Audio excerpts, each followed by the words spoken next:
You are watching the Pan-African Daily TV with Dr. Susan Tata. The Africa we want: unity, consciousness, our culture, our spirituality, our history. One Africa for Africans worldwide. Motherland's calling its diaspora home. Join my voice. Join my team. Join my campaign. Campaign 21 hashtag 1 million subscribers on the Pan-African Daily TV YouTube. Be a volunteer. Apply now. Be the new Africa. Okay, greetings one another. Greetings, dear people of Africa. Greetings, dear Pan-Africanists. Today, like we announced yesterday, we're going to have a special guest on the show on the topic current updates on the African affairs on the continent and in the diaspora with Ambassador Tony JAJA, the Peace Ambassador of Horn of Africa and East Africa. So I've been waiting in the studio and he's trying to connect. So in any case, whether good or bad case, we're going to have him live through audio in studio right here. So, but we want to touch on the updates of yesterday and today again, what has evolved from the situation of yesterday, because we have some feedback from the Caribbean, and it will be necessary for us to actually go into some details or give you feedback on the happening regarding the situation in the Caribbean with the visitors and the visas and stuff. So I want to thank all of you that are joining. If you're joining for the first time, please consider subscribing. But particularly if you're really interested in the diaspora affairs, because all these other topics that we're going to be talking about, visas, travels, even sports, weather, and music and stuff like that, we want to package it and put it on the channel 6, which is what we've been talking about.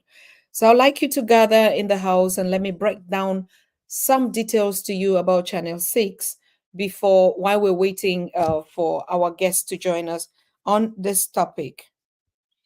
We know that a lot of been happening on the continent, and that's the reason why we are trying to chop it into the bits and pieces of situation in DRC Congo and the challenge between the Rwanda and Congo, and also the international influences. Like we know America sending an embargo, asking Rwanda to pull his troops out of Congo. But we also saw that the Republic of South Africa is also, saying they are defending the rights of the resistance or those that are fighting for their rights in the on the part of DRC. So we still see this conflict are not going to end today. So we have to continue to talk on them to give you updates about what Africans think about and what is the solution to this challenge. So we're really going to be talking loud about the loud and louder about the conflict that is affecting the DRC today. Getting correspondence and from different parts of the world to talk about it. So that's why we want to have Ambassador Tony JAJA here, who is a peace ambassador for Eastern Horn of Africa. We think he has a lot of knowledge about what is happening in this crisis in Congo.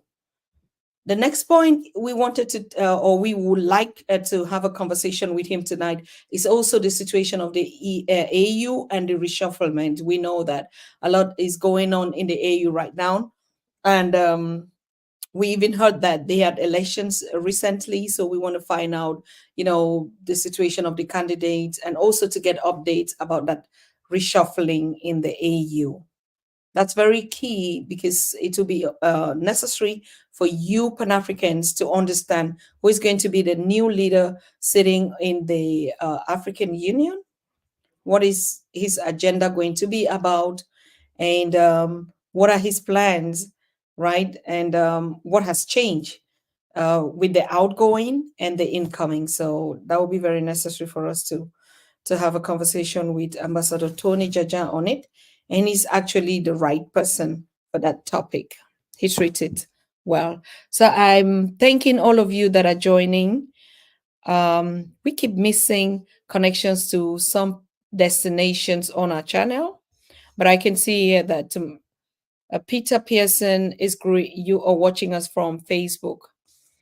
So thank you. But on our screen, we don't have it. We don't have the connections coming from that way.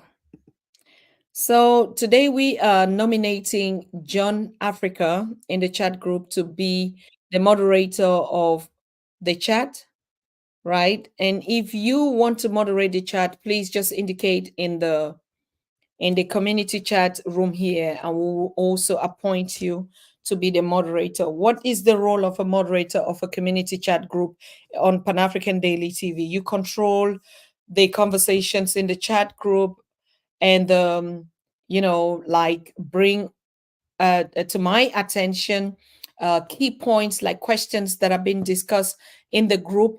Make sure you bring them, and I flung it up on the screen for others to watch. So like you see, John Africa is going to be a moderator for today, and any other person that would say I would like to coordinate the chat, please you indicate by said you are volunteering to control the chat today. Thank you, Brother Imhotep Peru. Peace and blessings to you as well. Thank you, Mr. Ennis Parker, for joining. Elishua, thank you also. And yes, so that's the role of the moderator, like, greet the audience when they join in the community chat. If there are questions or anything or any updates, particularly from the conversations that we've been hosting here in the past days, it is also the your responsibility in the community chat group to bring up such feedbacks, and we can bring it up to you. I'm so sorry. I really see Ambassador Tony Jaja struggling to connect, and the stream kicks him out every time he connects. So his camera is not even on, and I don't know what is going on, but I think we'll be able to have him. For those of you who don't know Ambassador Tony Jaja, that's him right there. I think most of us we know him. He's our correspondent and the peace ambassador for Eastern Horn of Africa, and he is live with us today on Pan African Daily to share updates on what we call African and world affairs. The world in Africa, Africa in the world. So, yes, that's the man of the day, Ambassador Tony Jaja. We're waiting for you. We don't know what's going on. We hope everything is going to be okay. Good. So, let me see who is here again. Yeah, thank you, brother. Thank you, brother Enes. And another feedback that we're having today regarding the conversation of yesterday, I'll be breaking that to you after the conversation with Ambassador Tony Jaja. In case he doesn't come, then I'll push out that feedback to you. Oh, so I am sharing the link to Channel 6 for those of you that are joining. And also, it's necessary, all of you that have the link, to continue to reshare in the group here. And the main purpose of Channel 6 is actually to focus on the SIT region, Africa, which is the diaspora. That's going to be a channel that will discuss particular things that are concerning our diasporas on it. For instance, we're just having the issues of travel, immigrations, visas. Those are topics that are actually focused, or we focus our attention on those topics on the diaspora. So Channel 6 is very important because I think Africans on the continent have very little knowledge about their siblings in the diaspora. And I think it is very necessary that we give that channel the opportunity to actually host particular projects that are really essential, like travel, like immigration policies, like the situation of the communities out there. So we want to dedicate and honor the diasporas, with this particular channel, Channel 6. So I encourage all of you to subscribe to that channel. Um, I shared the link and continue to share it among your peers while we're waiting for Ambassador Tony Jaja. He's really struggling. Like I said, in the worst case, we're going to have him on audio. So you just stay put. Okay. While we're waiting for him, continue to share the link of the Channel 6 in your different platforms on TikTok, on WhatsApp, on in your WhatsApp groups, and yeah, on Telegram, on Instagram, on Rumble, on Twitter, whatever platforms that we're evolving on. Please help us to share the link to Channel 6, which is really going to honor our Africans in the diaspora and the migrant communities wherever they are, because um, building one Africa also means that we have enough information about the diasporas. That's why we still see all these challenges. Um, yeah, how to travel, how to interact with one another. So we think it's very necessary, particularly that the main continent, the House of the Continent, is not really paying attention on the SID region. We think we owe it a duty to continue actually to support the SID region of Africa, which is the African diaspora, in their challenges, in their successes as well. So Channel 6 is very important. Please make sure you share that channel for everyone to subscribe on it, and we'll start going live on it as well. So I think we have our able ambassador right here. Oh, wow. You see? Um, we tried again. I think it will connect. Let's just give him time. Thank you very much, Dizzy Man 123. Thank you. We salute Dr. Susan Theta up. You're looking great today. Thank you so much. Thank you. Yes. Um, yeah, yesterday was emotional. I'm truly sorry. There's some stuff that, yeah, but it was just the way it is, and I think some things are okay. I reach out to get the feedbacks of today. We haven't had feedbacks from on the part of um, King Maponga, so we hope every process is going on as he said yesterday. But we also had another feedback from Ambassador David Commission, who is in charge of CARICOM in the Caribbean, whom actually got to us because of that conversation of yesterday and gave and shared a very important feedback. So we'll be waiting for him, um, you know, to give you that feedback. I want all of us to settle in the house. Thank you very much, Beatmax, for tuning in from NC in America. Thank you so very much, brother, for tuning in. We're still patiently waiting for our guest for today, who's been struggling to connect here. So I just hope we're going to have him. I really hope so. So let me know how you guys are doing out there. How's your day going? This is a Tuesday. It's a calm day.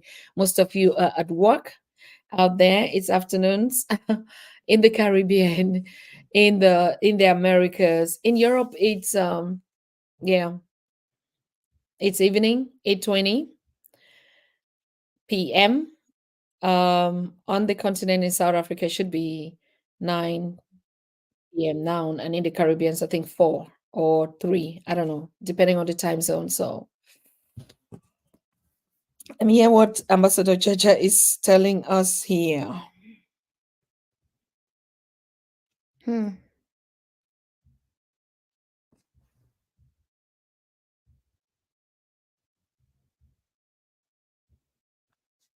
Hmm.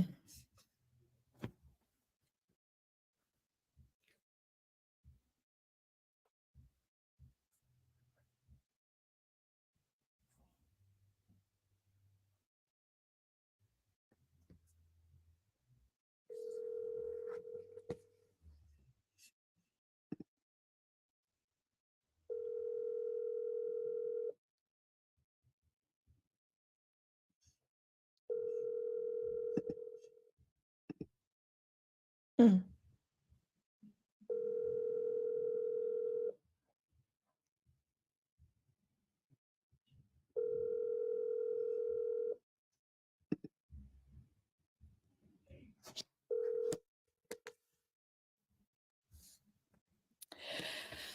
Okay, even to get him on audio is very challenging. I think it has something to do with his network because even trying to reach him on audio, it's ringing and it's not even connecting. So I think the network should be an issue out there. Thank you. Thank you very much. Please, I just want to know your different time zones.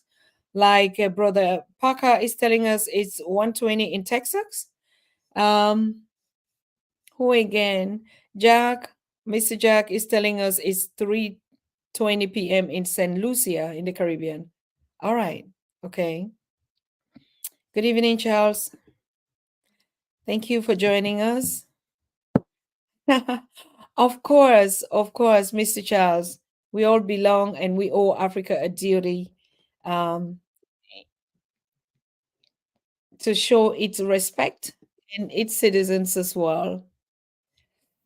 Mm. It is hard here from the part of our ambassador. Our able Dr. Tony JAJA is finding, getting a hard time connecting to us here. But please, we just have to be patient. And that's why I'm getting back to you to get some feedback. Okay, Smith, Mr. Smith, Mr. Leod is saying it's 2:23 in New York. All right, I guess that's Eastern Standard. Thank you. Kilani, Joe, J, 1:22 in Mississippi. So Mississippi basically has the same time with Texas, if I may ask, right? Diana. Diana, 7:22 p.m. in London. Oh, okay. Mm-hmm. So I think Central European Eastern time is we're 1 hour ahead of UK. And all right, thank you. T is saying it's 2:22 p.m. in Canada, Toronto. So you basically having the same time zones with Mississippi and Texas. Oh, okay. And Dizzy Man is saying it's 9:22 p.m. in Harrow, West London. Qatar, Charles is connecting from Qatar and he's saying it's 10:23 p.m. Okay. Wow. 11:24 a.m. in California. Now I begin to get it. I get the time zones. Thank you very much. Let me try and see if we can get Brother Tony. Greetings, Ambassador. Yes, there are some challenges. Yes, I see. You've been struggling. I see you come in each time you're kicked out. What are the challenges you're facing? Does it have anything to do with the internet? Yeah, my video, I see myself, but is asking that for you to invite me in, and that is why when I click entering to the studio, it's not opening.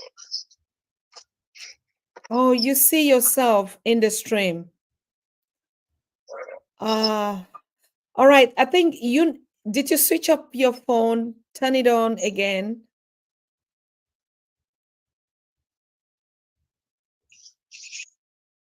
Hello?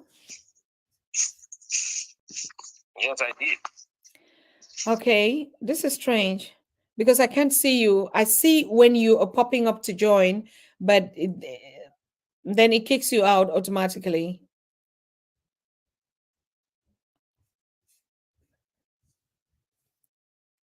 Okay.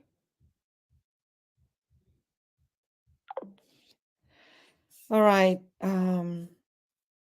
This is a little strange, but I think we'll get there. Anyways, now it's for you. It's for the community. I think we need your attention as well, or we need to also put attention on you. That's why I keep asking the time zone so that we are secured. So Sierra Leone, Bar Suleiman is saying it's 7:25 p.m. So Sierra Leone definitely has the same time zones with UK. Is that correct? Sierra Leone is on the same time zone with UK. Good. Marshall, what is your time zone out there? He's not connecting with us. He must click on the video. Yeah, he does. Wonderful, Diana. Yes, Sierra Leone is having the same time zone with UK. Mississippi, Texas, California, I guess, is having the same time zone. And Queen Cheryl is just joining, and she's saying 2:30 p.m. USA. So that should be Eastern Standard Time. Mm-hmm. Okay. Wow. Quite interesting. Yeah, we're looking forward. We're anticipating to have Ambassador Tony JAJA here. It's been a while, and he has a lot of information and updates to share with us on the African affairs on the continent and in the diaspora. So he's been struggling to connect, and it's challenging. Ah, so you're in the same as time zone in Saint Lucia, 3:28. Thank you.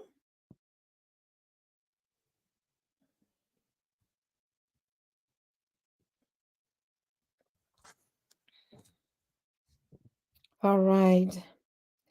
Let us try the audio again, if we can get him.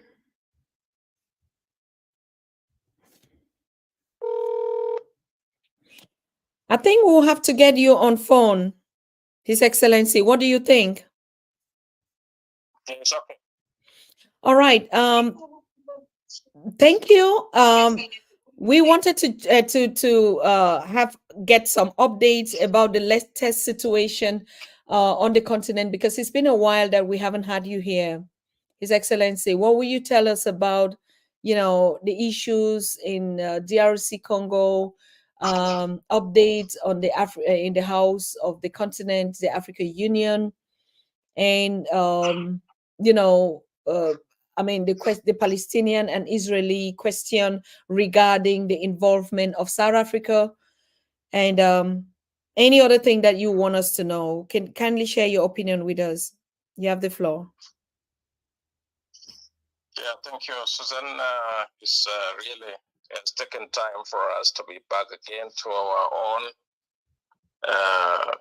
Pan-African Daily TV, and I've been following and many audience from different part of the world, in Caribbean, South America, in America, in North America, and Africa, and diaspora.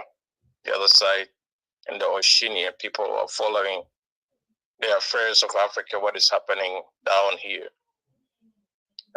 Thank you for having me. It has been difficult for the stream to bring me in this time, but I think next time we have to prepare earlier so that we can be able to be part of what is happening there. As you know, last year in May 25th, we celebrated the 60 years anniversary of the founding of the African Union. And we did a launching of what is called One Africa Expo exhibition. That was last year, and then we celebrated the 25th of May. I was part of the celebration in the chamber of the African Union, and I met Musa Faki myself. I met the President Ozali, the former chairman of the African Union, the one who just finished his term. Mm-hmm. And I met with the deputy chair, the lady, and I met with the chief of staff, and we discussed a lot of issues there. Mm-hmm. Because every time we meet, we have to bring the update about what is happening in Africa, and why always we put solutions and there is no any implementation of that things. And these are really the challenges that has been facing Africa. As we are seeing now, we've been advocating for Africa to unite, advocating for Africa to be one, and the Africa we want that we have been talking about, mm-hmm. and the kind of the leadership, the kind of the democracy that we are looking for. And things you see, things are taking another side, not the way that we are looking into the reality of what is happening in Africa. Because Africa now is being like a turmoil. So there's a lot of war going on. There's a lot of issues that are facing the many blocks and many states that is happening in West Africa, in Horn of Africa, in East Africa, and even in the North Africa. So it's like Africa is all over in trouble. There is no any solution that we have been seeing the tangible solutions since 2011, since the invasion of Libya, which is part of Africa.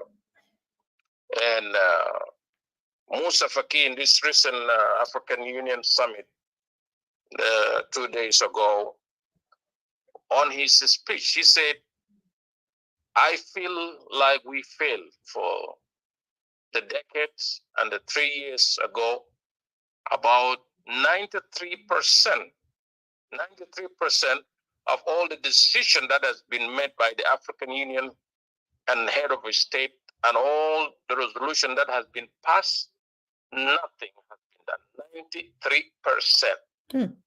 That is a big problem.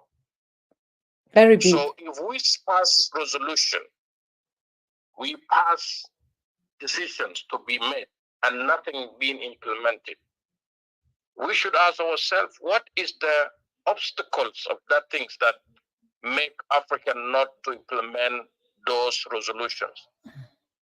2020 was a silence of guns. That was the agenda. And nothing has been done. It's like they told them that you have to fight. To silence guns in 2020, now everywhere there's war.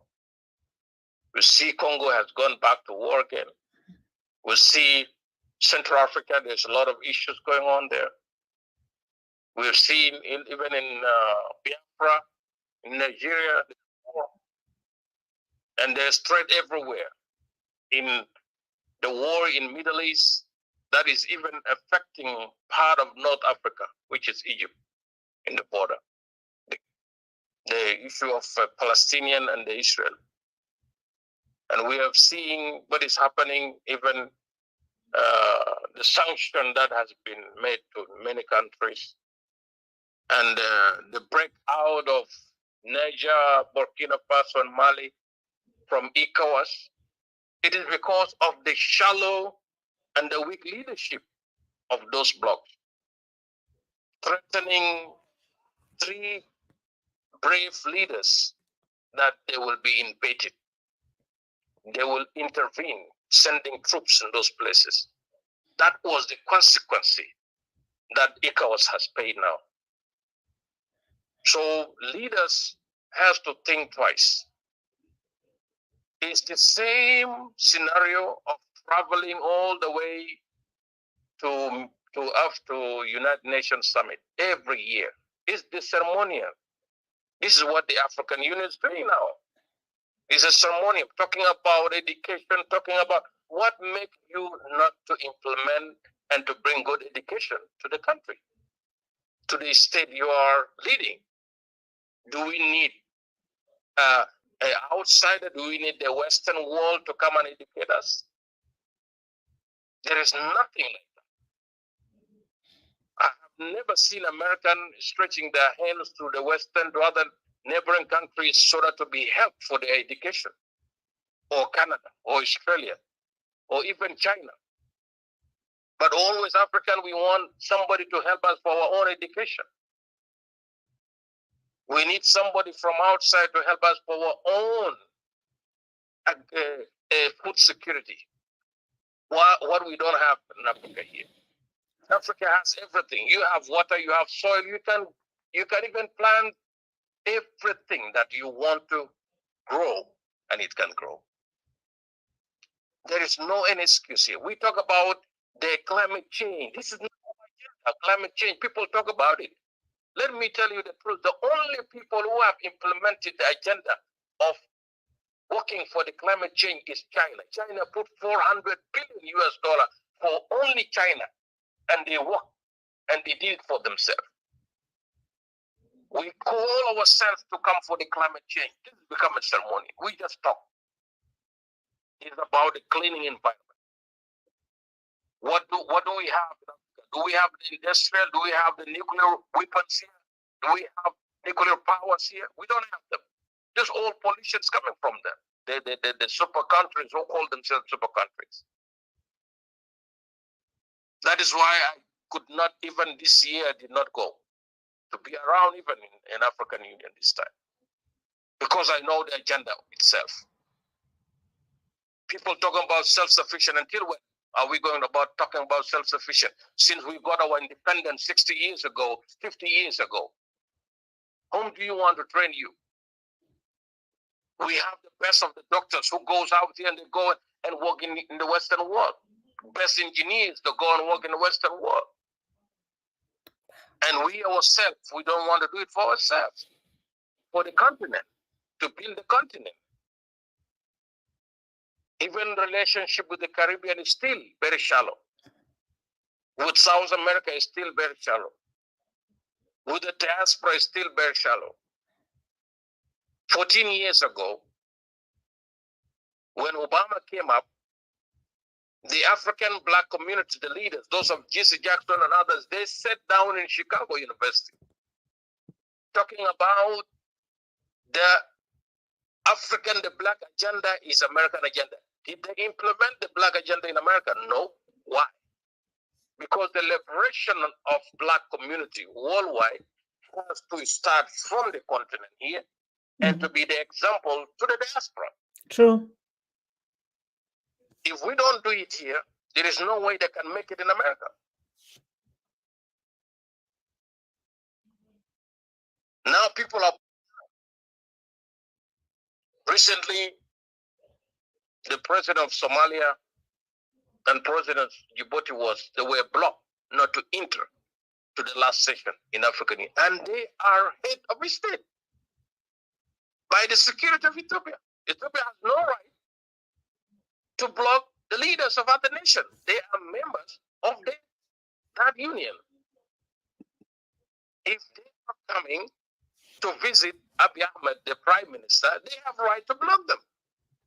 But they have come in, and even some of them, the president of Somalia was blocked not to come out from his hotel. What is this? What kind of leadership is that? What kind of Africa we want? That we talk about Ethiopia is the capital of the whole continent of 54 countries. And you are doing the way you are doing it. You have no right. There is no way you can block the president of another country not to enter after he even flew all the way to come and attend the program. Your issues has to be solved in a different way, but not that manner. Africa of today that we are talking about has failed us. I like the way Museveni said it last time. I don't want to go to African Union Summit so that to go and praise one another, Your Excellency and Madam and all this. This has all called nonsense. That is true. What solution are you bringing if they are not able to fix the problem of Libya? The problem of Sudan. Sudan now is a totally hell. The dispute between countries. What is happening in Congo here? My message to the leaders and the generals in Congo, I was in central south of Congo on the 12th of October last year. And there were many generals in that occasion in Papa Simo Kimbangu Church. And I was given a chance to talk. And I told them I'm not going to talk as any or diplomat or politician. I'm going to talk as a son of the soil from the Africa. In your time to turn over, to take over. And this is what we have to do, to turn over, to take over. Those leaders who are puppets for the Western world, the time has changed. They don't even read the changes that is happening in your politics. Things have changed totally. Nobody has respect to one another now. Leaders even don't respect one another. African Union has to stand as African Union. the reason why they are not able to implement their own issues and their own decision and resolution, because always they look into who will support and sponsor them to implement all these things there. Why don't you do it your own? When you talk about self-sufficient, okay, put the money on the table. Because there is no any implementation without any financial support or backup. This is what people have to understand. Why America has the upper hand in the United Nations is because they put money. They support it with money. But African Union, yes, they have given you building free, $200 million by Chinese, building for you free. Why do we like free things always? Africa has to put their hand into their resources and support their union. And if they don't do it, this union will fail, and this union will be dismantled, and people will not come. 6 countries now have not attended the African Union. Mali is not there. Burkina Faso is not there. Gabon is not there. And Niger, they are not there. Sudan is not there. And we want to talk about African problem, African solution, how we solve them. And I still repeat it. And most of you always listen and watch my videos always. When I met them before 5 presidents during Uhuru Kenyatta time, and I told them that independence has to start from now. Let it be the legacy. You have to put finance. Running the affair of the union, if you believe that union can solve your problem, if you believe the union can solve you, can represent you even in G20, or can represent you like now BRICS is coming, things are changing. We said it before. 4 years ago, we start talking about these things. Now we are seeing happening here, Susan. Yes. And the world is changing. It's not the world you used to know before 5 years ago. Things are changing. And that is why the mindset of our leaders has to change too, to cope with what is happening in the world, to understand the geopolitics and whom to play with. It's like when you are a child and you're a big man and you're a grown man and you want to play with the children of 2 years. This is what is happening in the politics of Africa now. Africa has to wake up, have to rise, have to stand on their own. Nobody has to help you. Take your own affairs, security affairs. Now, every year, every summit, the priority is security and nothing. Priority security, and you don't put finance. How will you implement the priority security when we don't put a budget as a continent, not to stretch your hand to the European Union or to America or to China or even to UK? You have to do it yourself. The way you put the budget of the security in your country, you have to put the budget for the union. Gaddafi used to put billions of dollars. And I haven't seen any country in Africa now putting even $100 million for the union. How do you think the union will work? How do you think the union can implement the agenda that you are looking for? Eradication of the poverty. When are you going to implement? You have water. Africa is blessed with everything. I support and I like the way the Niger and Burkina Faso and Mali has taken a side to build their own and to strengthen their own economy. These are the people who have eyes to see. And I want to say to Macky Sall, you are a good person. Don't delay the election. If you believe the election will work, let it be. Because we don't want to see West Africa again going to war. Enough. Africa has been fighting. It's been shedding blood. And this time we have to stop those things that are happening in the continent. In the global affairs, let me be frank, I said it before, the empires always fall. And America has failed to be a superpower in the world. That is why you see them fighting everywhere, going everywhere. If they fail war in Afghanistan, in this small boy, the actors of Ukraine, to the war, we will support you, we will give you, and at the end they leave him. He's breaking now. He has destroyed his own country because listening to the nonsense of the West. He has destroyed Ukraine. And nobody now is supporting them again. America has withdrawn. America has dragged the war, has pushed the war in Israel.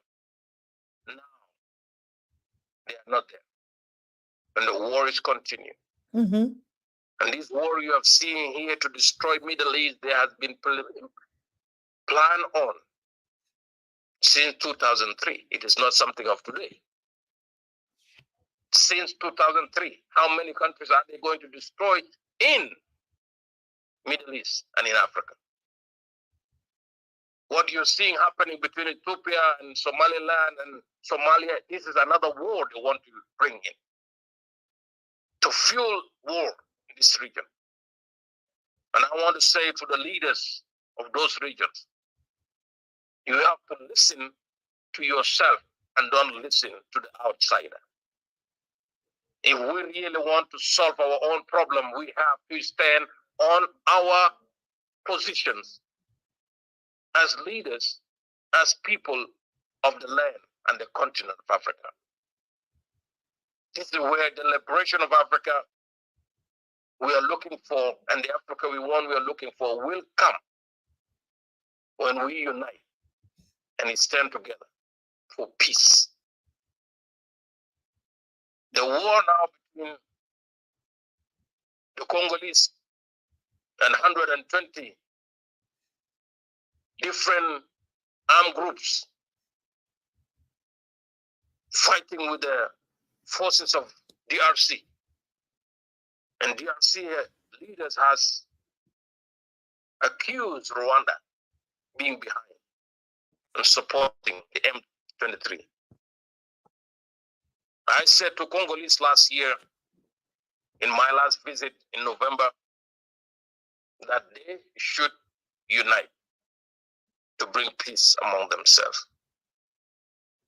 Because Congo has everything, has resources. God has blessed them with everything. But these things need a mindset, how to carry on the right leadership that can bring change and turn Congo into the better country for the better welfare of their community and the citizen. Dialogue is the solution of everything. People has to sit down to dialogue, to talk, to see the differences. War, fight, destroying has never solved any problem. It is to destroy the image that has been painted that Rwanda is the best country, a clean country. It's doing well economically. But when you go to war, the war will drive you crazy. And that can shrink whatever economy you have. The same with Congo, the same with Central Africa. The same thing with South Sudan. South Sudan needs a lasting peace, what is called comprehensive peace agreement, so that they can stop fighting. And the opposition has to sit on the table to dialogue to. The same thing with Biafra. Like now, President Tinubu is not opening his ears even to listen to the Biafra people. But they have their right. What is to be done is a solution. It's a solution for the Africa to be healthy. This is the time. They talk about health, they talk about education, they talk about innovation, they talk about the self-sufficient, that was the discussion. They talk about to free Africa from the lending, from borrowing money from outside, from the IMF system and the World Bank system. And how can we come with the one currency and one economic bloc if we are not able to accept one another in one bloc? Whether it's SADC, ECOWAS, or East Africa Community, or Northern Africa. There is a lot of interference in our affairs in Africa. And we have to stop that. You have universities who can do the research for you. Why do you graduate engineers and doctors and all these certificates you are attaching to the people if you are not able to manage your own affairs? America buys the best of the money, of the mindset of people. The European, they give you the best. They take the best out of you. And because you don't pay a good salary to whatever people went for education and come back to you. The people with the knowledge, you don't want them. You want to run the country with some foolish and illiterate people. And with those who are educated, but they are Western puppet. This is the nonsense that we have been running Africa with.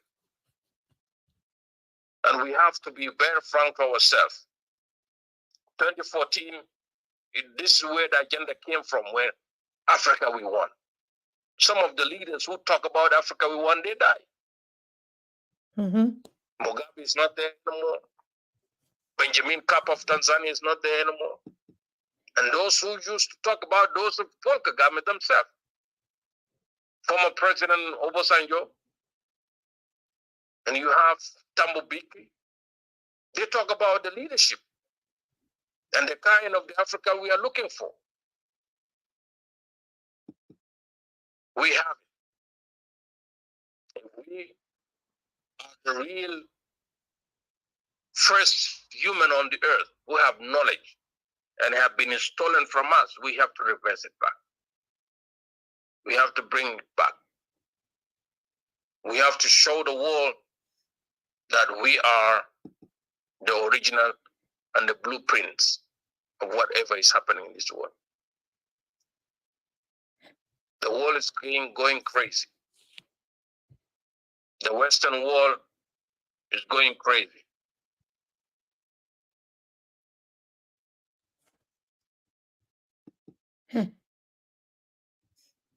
The Western world is going crazy. And let us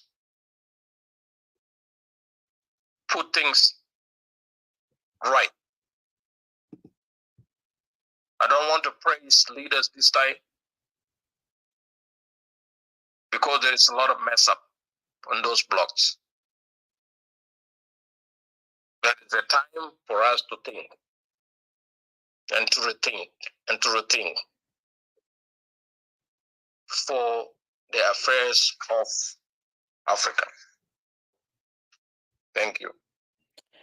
Thank you very much, Ambassador. Thank you for the lectures. Thank you for the update. It's really sad. It's another day. I don't know how this week is looking like, all the things that we'll have to deal with.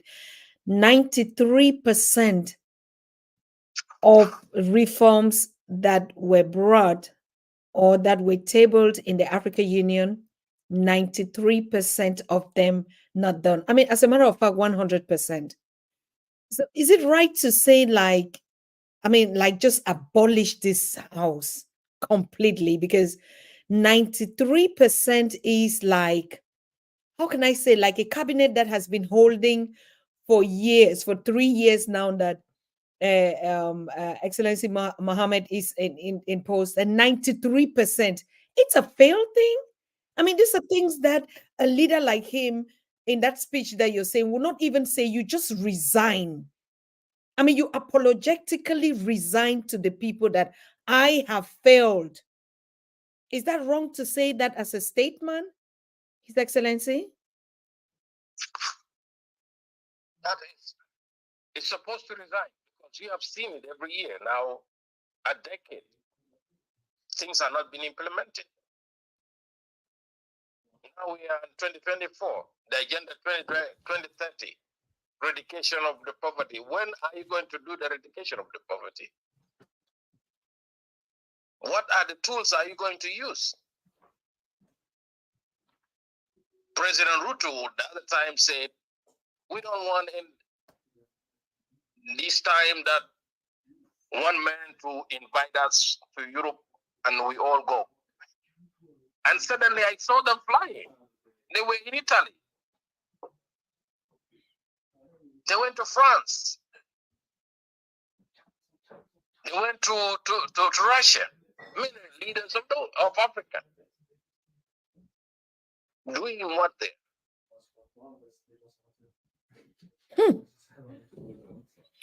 They are the one who need Africa. We don't need them. Let them front. In 2020, I said it in this Pan-Africa Daily TV platform. I said,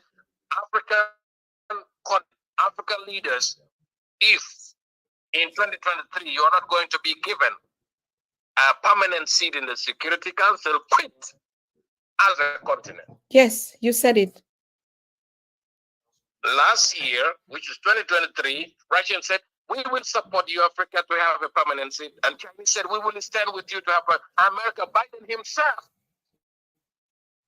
said, we are going to support you. Why now? We are going to support you. 77 years. And you are crying. Even Mugabe died without even seeing that Africa has a permanent seat. They have been singing every time.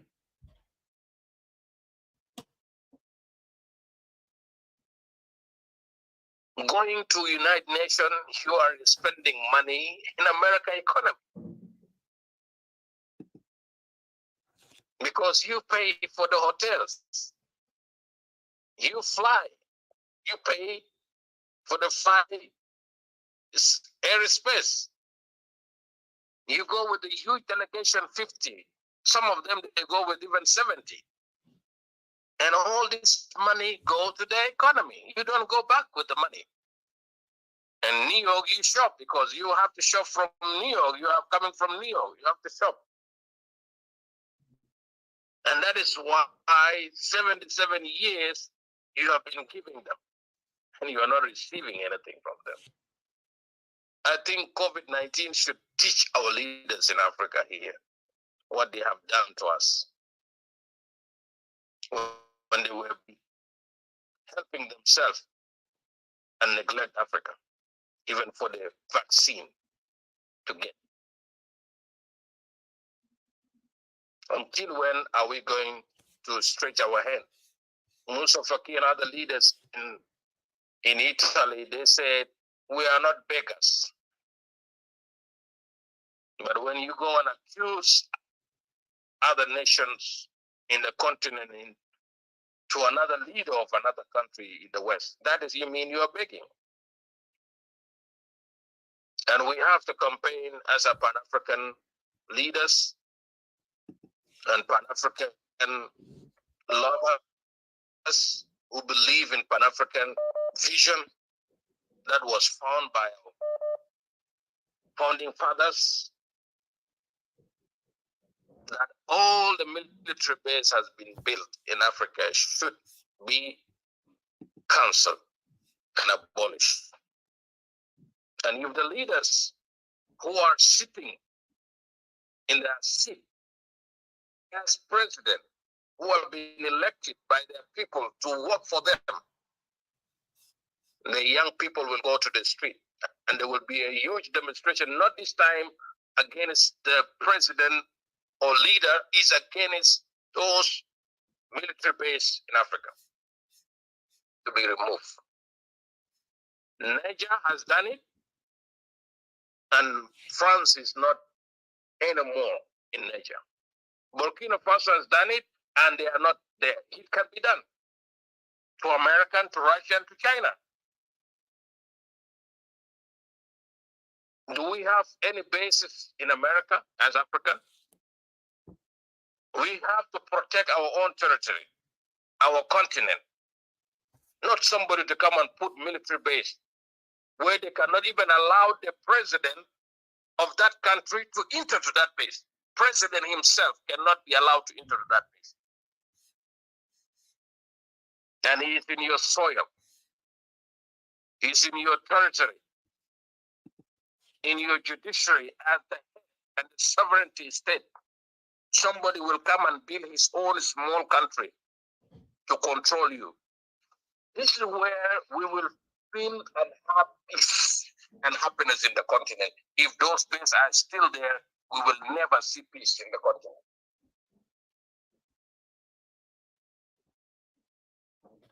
I had a conversation last year with the ambassador of Belgium, the lady in Congo, and I told her, you have to understand Africa is awake, and we are going to take our own affairs. And remember me one day. This is what I told her. Remember me, this thing, when these things come, remember my name. Somebody named so-and-so has told me this. And go and tell your leaders. She's an ambassador in Congo, in DRC. But we met in the occasion. And I told her the time has come for Africa to take their own affairs. And then she said, take it now. I said, now we are taking it. Don't tell me what. He said, you took it now. I said, we are taking it already. We have it. But remember, Africa is not the Africa you know before. I don't want to talk much about the Western politics. It is our own politics we have to talk about. Mm-hmm. Because I don't believe in Western politics. Because it's a dirty politics that has been played on in 500 years ago. So enough is enough. And I have to give this message to our leaders. Every sitting president in the continent, turn over to take over. If you are being praised by the Western world that you are a good person, then you have to believe yourself you are a bad person in the country that you're running. But if you are a bad person to the Western world, then you are a good leader to your people whom you are leading in the continent. Thanks, Susan. Thank you very much, His Ambassador. Thank you, Excellency. Thank you for those words. I mean, we can't thank you enough. I also think it's a good thing that you really did not come live, because sometimes images, distract us from the message. I can see from the chat, they're really listening. They're responding to your comments. They are paying attention to every word. They're also bringing solutions about what we think the situation is. And I really love the comments that I'm seeing in the chat. It's very, very active today, proactive, contributing, bringing solutions, it also stating the point, what it is. Like you said, most of this should not really be a piece of cake, the wall affairs, because it's not bringing Africa anything, has never brought anything. We don't have any African military barracks in America or in Europe. We don't have anything apart from migrants, of course, which is what is one of the concerns. But they can keep them, they can stay on the continent if the wars on the continent would not be as, a spring bed that is like you send the bomb to shake the earth there, and then people run away or fall off their continent, and you start complaining again that, no, they are coming to take my own jobs, when you know that the root cause of that continent is caused by you. I mean, how much more are we going to be shamelessly lying to ourselves every day and thinking that we are correct. He has taken long being lied to. He has taken long that people have been lied to. It's like the way they lied to us about the religious. Do you know how do they control this world? They control the world by what is called the secret knowledge. And where did they get secret knowledge? If we are the first people to live on this planet, it is our secret they have stolen. And we have to bring our secret knowledge back to us so that we can rule ourselves and the world will see how we are rulers. Yes. And kings. This is the time. We have not to waste our energy. This is the time for us. You know me always, I don't come to media, but the time I come, I have to speak it out. Of course. That's why even though it was not possible to have you live, Ambassador, we would still like to have you this week.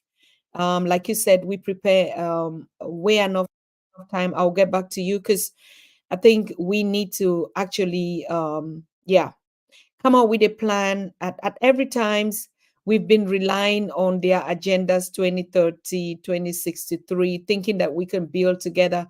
But I think the situation in the world is calling for this agenda 2063. Who made the agenda?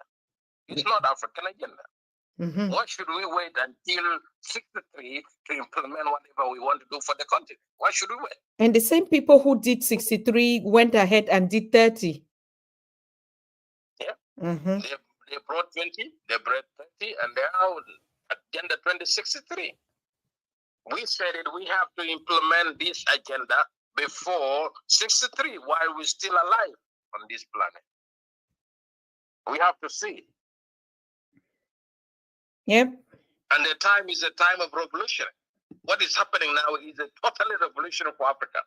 But it's only us Africans that are not waking up to the revolution. That's why I said it yesterday. At some point, we have to. At some point, we have to just stop every other thing that we're doing because we see it coming. I don't know whether these boilings would come to what. The problem with African leaders, they fear if we stand in the phrase of the West, we will be assassinated, we will be killed, we will be...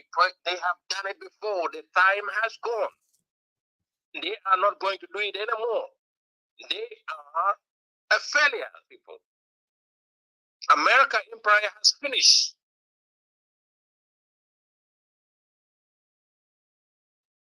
If he failed to defeat Russia through the Ukraine, how many countries? About 55 countries fighting one country. Did they defeat Russia?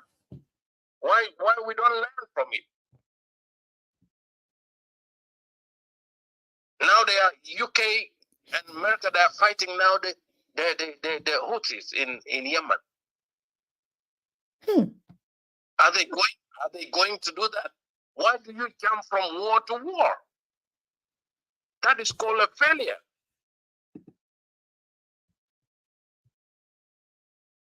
I will say it like the way Museveni said, I need nothing from you, America. I am very fine here in Africa. What do you want to see in America? What is there in America you want to see? White House? With a black hat? Because that White House has a black hat. It's white outside, but inside is dark. Do you want to see Congress? What else do you want to see? Hollywood? What is in America? Or what is in Europe? I have been traveling all these places. But what is there?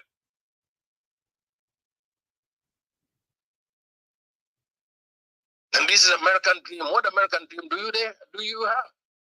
Why you don't have African dream? Why do you dream about another country?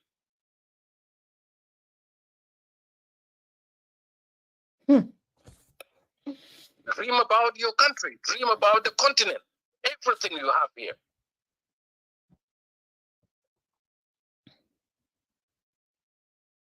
Yep. And we have to stand in unity for Africa.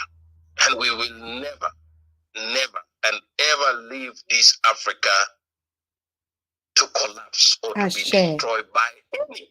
Thank you. Any Thank you. that you call himself or who call themselves whatever. Thank you. Thank you. Thank you. And we have to stand for it. And now in this platform, I'm calling all the small organizations who are calling for Pan-African, who are calling themselves African United, African whatever, anything with Africa, let us come together and have one big umbrella to work and to fight. This is the time of war. We are not going to tie our hands. This is the time of war to defeat, and we will win the war. Africa has to be free. Ashe. And the time is now. Absolutely. And we have to take over. Yes. Thank you, Susan. Thank you. Thank you very much. Thank you, Ambassador. I know it's late out there. You wanted us to have this conversation just for an hour. And I'll reach back to you so we can have a one-on-one again where we really can feel you. And yeah, thank you very much. Good night to you. Thank you. And greetings from your team out here. Thank you so much. Thank you. Thank you. Yes. Bye.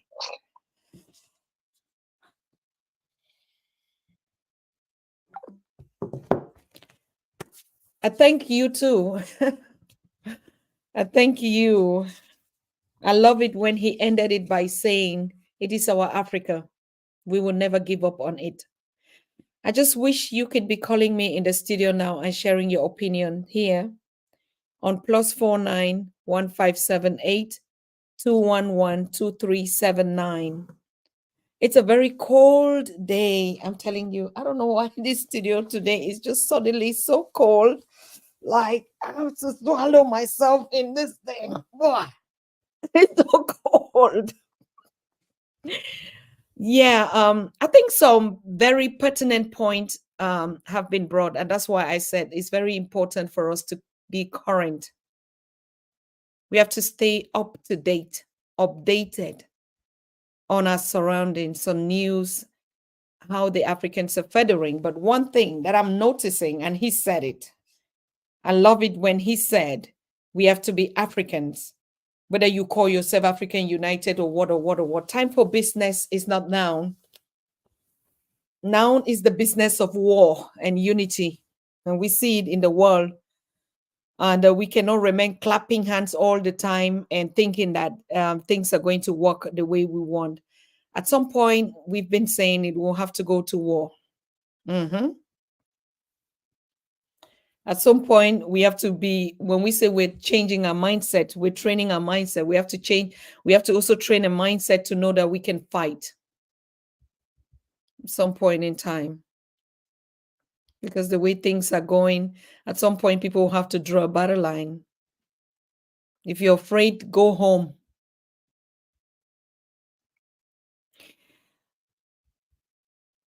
Thank you, Cheryl. You said, I mean, there are a lot of comments that you are bringing here on the chat, and I really love it because, like Mr. Parker is saying, it's up to us. Together, we can solve all our problems, and it's true.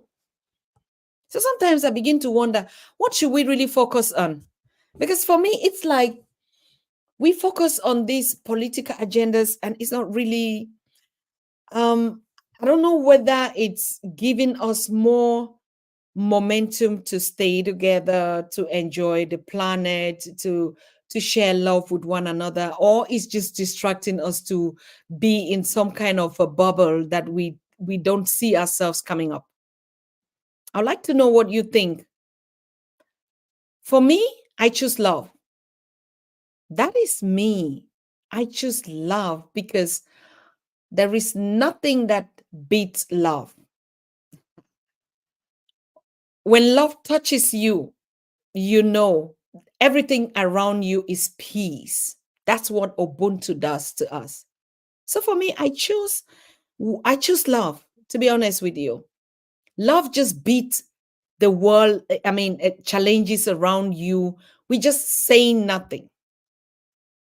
think we should focus on things that really unite us. Why are we not talking about ourselves, our families more? Why are we not talking about the way we spend our days? What are we not talking about things that unite us, like, positive things?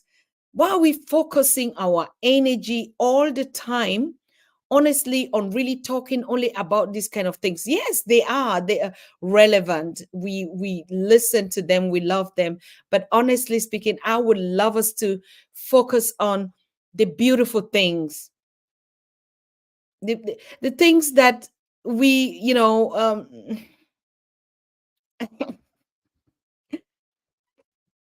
otherwise, this beautiful space here, this beautiful continent, this beautiful people will spend our time solving problems instead of just enjoying, loving ourselves, celebrating. Oh, I know that the enemy is around. So what? What if we just focus on really that passion of us? We've never had an artist here on this platform that could just sing some cool songs with his guitar. We've never had sessions where we really have to come on this platform and just meditate. We've never had sessions where we have beautiful couples telling us how they spend their day with their children. We've never had couples who are telling us that, oh my God, now we just get married, we hooked up, and everything is just beautiful. I think there are a lot of beautiful things too. But I know Channel One that we're here. It's difficult for us to talk about these things here because the spirit that is here is the spirit of the warrior, of defending the things that are keeping us from not loving ourselves. We cannot love and do other things when our house is on fire. Some other person would kill you in the midst of it. That is true. But I just want to just understand.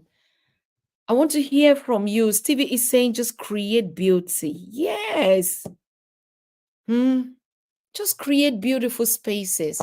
That's why I want us to start our family channel. Okay. Family channel where we come and talk only about things that are beautiful. How we spend our days. On Channel One, we always will be talking about challenges and solutions. That's a fact. Let's be clear about it. Whether there are families that are broken, whether we're having challenges with the world and stuff like that, it's already built like that. This one is already like that. But I think we need to transfer this energy. Like I said, Channel 6, we really want to focus on the diaspora, issues that are happening in the Caribbean, in America, migrant communities that are not in touch with the continent. Because most of the time, yes, we talk about the mother all the time. Now, what about the children of the mother that are suffering out of home? What about the issue of us actually, nailing? Because I think the more we produce positive talks, the more we challenge the negative, energy. So when we get into our spirituality, we get into our family talks, we get into things that actually unite us, connecting families together. I think gradually also that is the part of the unity of Africa. Enjoy ourselves. Why not? Why can't we make an evening here, just tell stories of the past and laugh and joke like we used to do? Like we used to come live and just do. And then these serious things, they will always stay there. Honestly, otherwise, we're going to miss the beautiful side of life. I worry sometimes. And you see most of us in this space, plenty of these people are psychologically sick, mentally attacked already, all of us, because of the too much negative, the struggles to fight a wall that is stacked.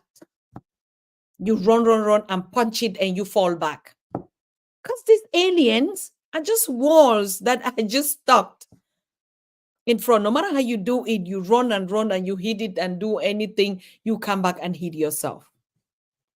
Because they're not humans. How can you fight a non-human entity? They're not beings. It's something else. in every color. You see their counterparts on the continent.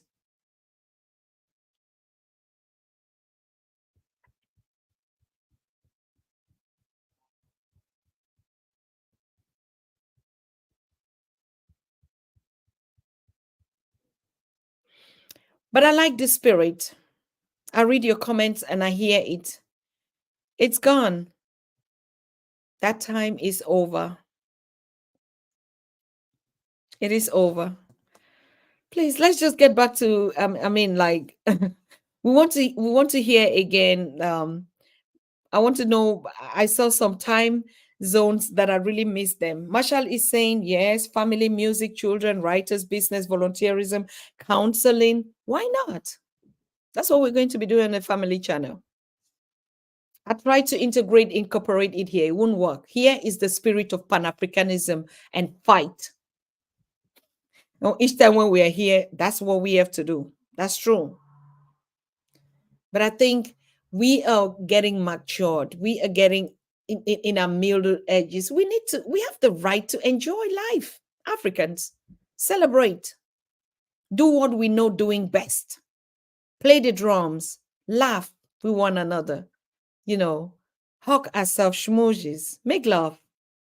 Among ourselves, when I say make love, people just go to all those kind of crazy. I mean, like, get the spirit of Ubuntu among us.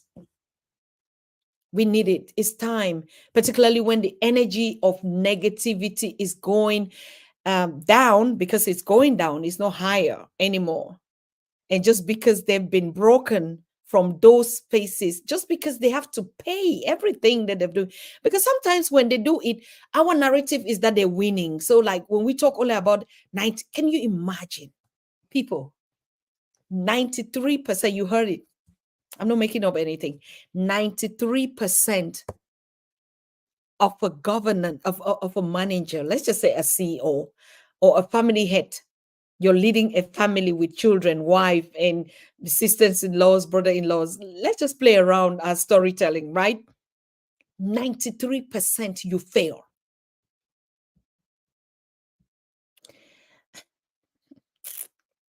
The fact that you even write it in your speech, to read it, that 93% of what we said we didn't do it, and you were the manager, you were the captain in the ship.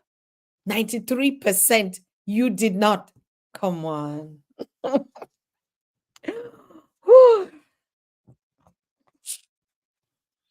That's so true, Afua. That's it. We know. That's why they won't let Ambassador Tony in. Look at even our viewership. They've brought us down to almost zero viewer. Particularly yesterday when everything skyrocketed with the truth that was pouring out there. And today we're almost like nothing is going to happen here. But we know the truth. That's a frustration of somebody that has failed. That's a system that has crumbled. They struggle to create relevance. They struggle to make importance. They struggle to dim your light. But automatically they've dimmed their light. That's why they're struggling to dim your own. And that's it.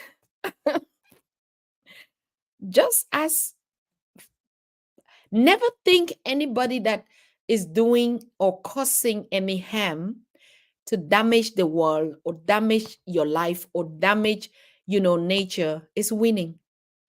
How dare can we even think like that?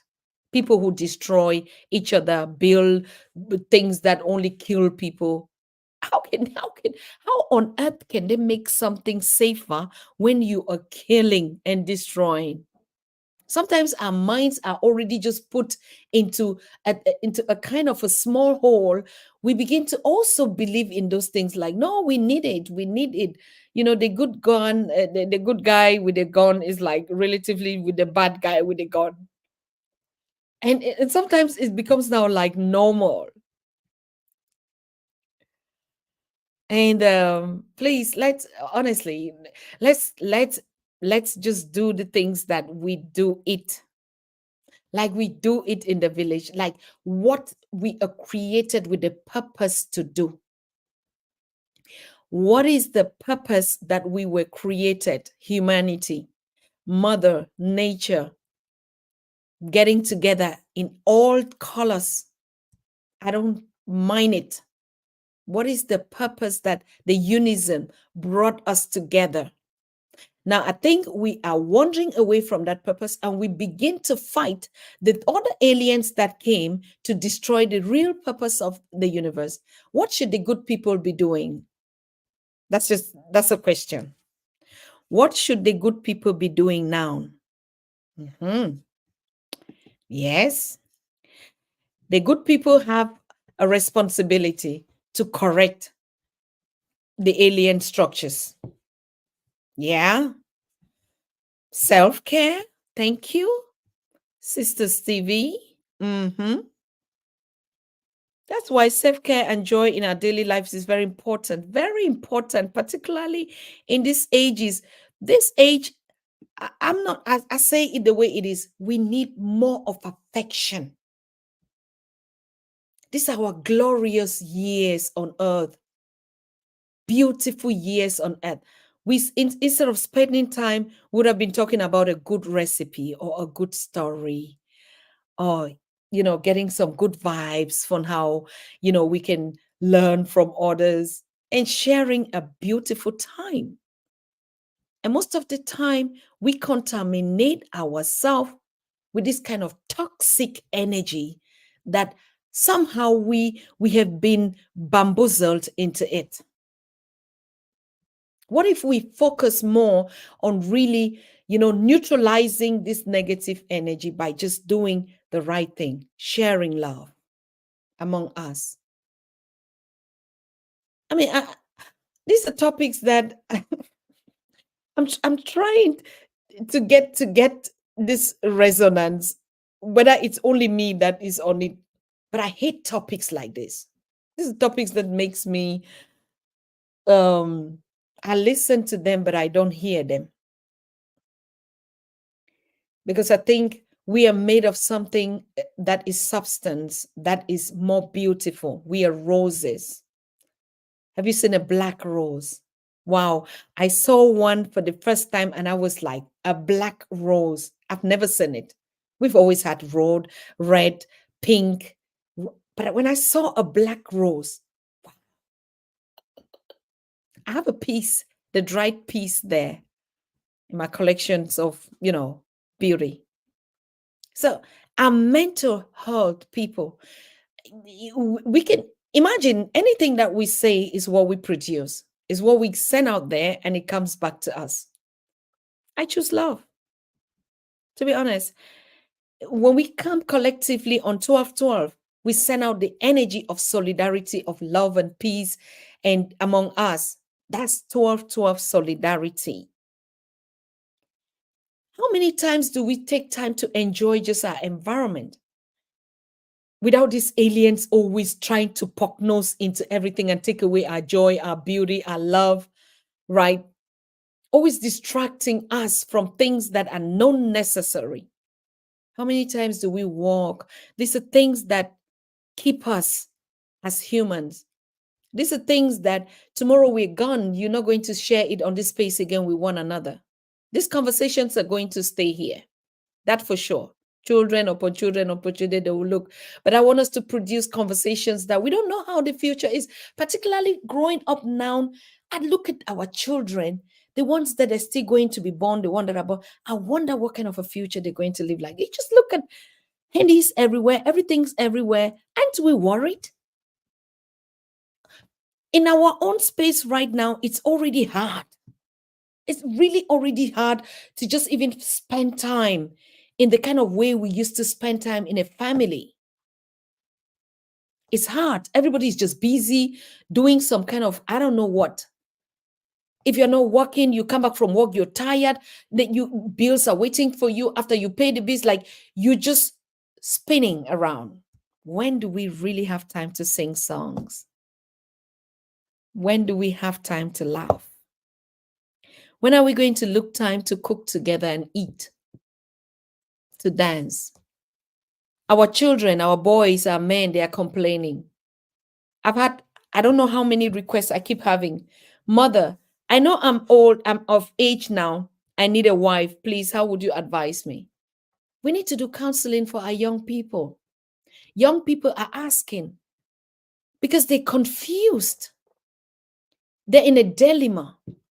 We begin to push them, go and riot, go and do this. They didn't even enjoy the life that we enjoyed. In our time, we didn't spend time rioting. We spent time playing with one another. We spent time going to disco, tea time. We spent time in the village, go climbing trees, mangoes, and playing, all those games in it. We had a beautiful time. But now we spend time telling our young people to go on the street. Why would they even enjoy their youthful life? Talk less of fighting their corrupt parents, wicked parents. They have to go on the street to fight the wrongs of their parents that were irresponsible. No. I think we can say anything, but to be honest with you, let us give our young people, our young girls, boys that are coming up to produce new seeds for us, the joy of becoming, the joy of belonging to this earth, the joy and the time to love and to enjoy themselves. It is their right too. Why are we focusing only on the other things that they have to do? No, now all the elders or the elders of the continent, and you see everybody always saying the same, that crazy thing like, oh, the future belongs to the youth. When you've messed up the whole future, what should the youth inherit? Wars, crimes, your debts. What should the youth inherit? You run away from your responsibility. Now is the youth. What? I beg. Let's just empower our young people, build beautiful families, give us grandchildren. We empower them, support each other in the way we can. And this kind of things that they are pushing us into. I don't want to be a grandmother knowing that my children are somewhere they don't even have a life. I just want to stay with my children and children's children in the compound like I grew in my own compound in the village. And there was nothing wrong with it. I don't want my children 18, they're already out of house and fly all over. You never see them. It's as if you never even gave birth to children. They don't even know about you. You don't know, because the world in its so-called madness of civilization saying when you leave, when you're 18, you have to go, you have to do this, you have to do this. And we begin to choose it as a lifestyle. And we say, no, they have to be independent. They can still be independent and we stay in the same household. Even in America or the Caribbean, you stayed in the same compound like us on the continent. That's our lifestyle. Why do we choose something else? We build big houses, we invest, we do mortgages, and in the fallacy of, no, I have to put something on the ground because the children. And now at the same time, you're wasting all that energy. You don't have time for yourself. You don't even spend time with one another because you were busy working. And at the end of the day, the children say, you know what, I'm not going to stay. I have my own life. I'm going to Canada. I'm going to Brazil. I'm going to China. I'm going to Tokyo. I'm going to the continent. And you'll be left back like, why did I even have to labor all this? Because we Africans were never made to stay like that. We had compounds. And in the compounds, our boys get married and they bring the wives home and they become a part of a whole family. Nobody left the compound. All the successors were in the compound, inherit the compound and the properties and the land, and we both work on it. Where did we come on with this mess up system of civilization, technology, blah, blah, blah? Not working. Going back to Ubuntu, to Alkebulan, one of my brothers saying here, the first thing is we're not calling our names right.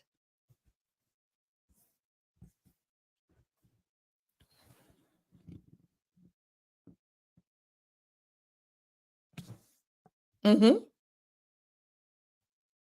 Yes, true. So damaged that I don't even know. Thank you, first time. Please help us. Just bring this spirituality back. I think that would really be something.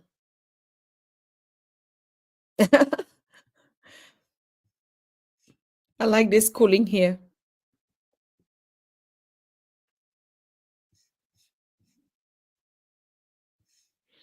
What are we not doing that we should be doing? First time, when you say we're not doing a lot of things. I think we're doing a lot of things, but we focus on the negative things. That's my opinion. We're doing a lot. We've done also a lot. We've done a lot to bring us together. And we have to move to the next step of how do we move instead of staying on the same thing. There are people that will never be Pan-Africanists. I can tell you, a lot of people are more business oriented. Some people don't even bother. They don't care. Yeah, we say we're awakening. Some are awakening with other agendas too. So yeah, I think we have to find time and do the things that are originally our own. That's why we talk about African spirituality as really the way that would guide us to how we used to live our lives, bring us the memories of the past, and how we used to function as a family, as a community together, how we mind our business and take care of our thing, how we were satisfied with what we have. Not this greedy of always having, you have, you want to have, you have, you want to have. I feel sorry sometimes, or I feel the energy of our parents that birthed us, and that's why I went. I spent 6 months at home with my mom, because when I look at her, I say, "Mommy, I'm so sorry. You're just like you never had a child, but you had 10 of us. Okay, you lost some, but most are all scattered, and that's the replica of most of our parents. So sometimes it's just nice we spend time back with them. Just nurture with them, take time off, go back home. You can be home in America and your parent is living in the North Carolina, and the other ones I don't know where, and you never saw yourself.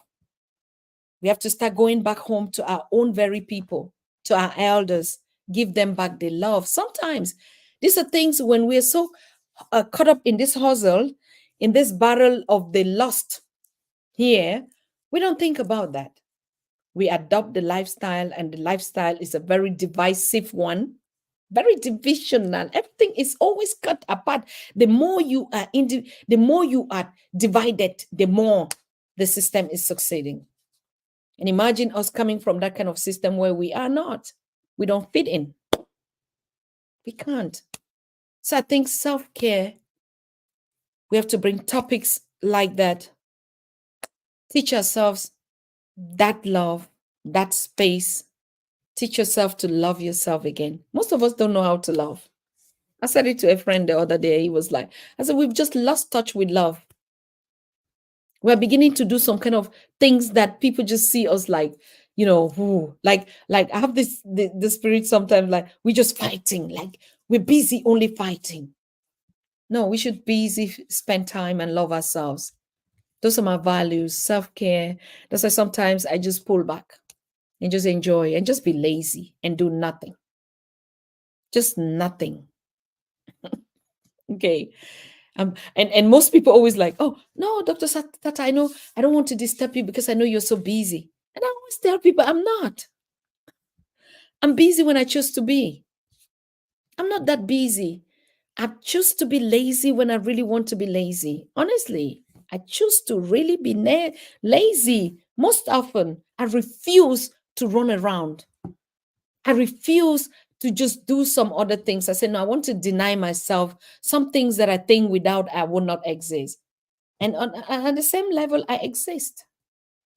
So that's when you begin to understand that most of the thing is just stealing your time. And we leave our elders alone. Your mom labored for you and wanted to give you a good life. But then we were caught up in this madness in the world. And even our mothers are sending us off on the continent. Yes, my child, my daughter, go and look for greener pastures. Just go. Here is not better. The continent is spoiled. Our parents are seeing us off with the little intention that they might not even see us again. Either we die, they don't see us, or they die, we don't see them. These are all self-care topics. We need to talk about them. How we need to connect, stay in touch. How often do we call our parents, even if we don't see them? How often? Because we're caught up in the system.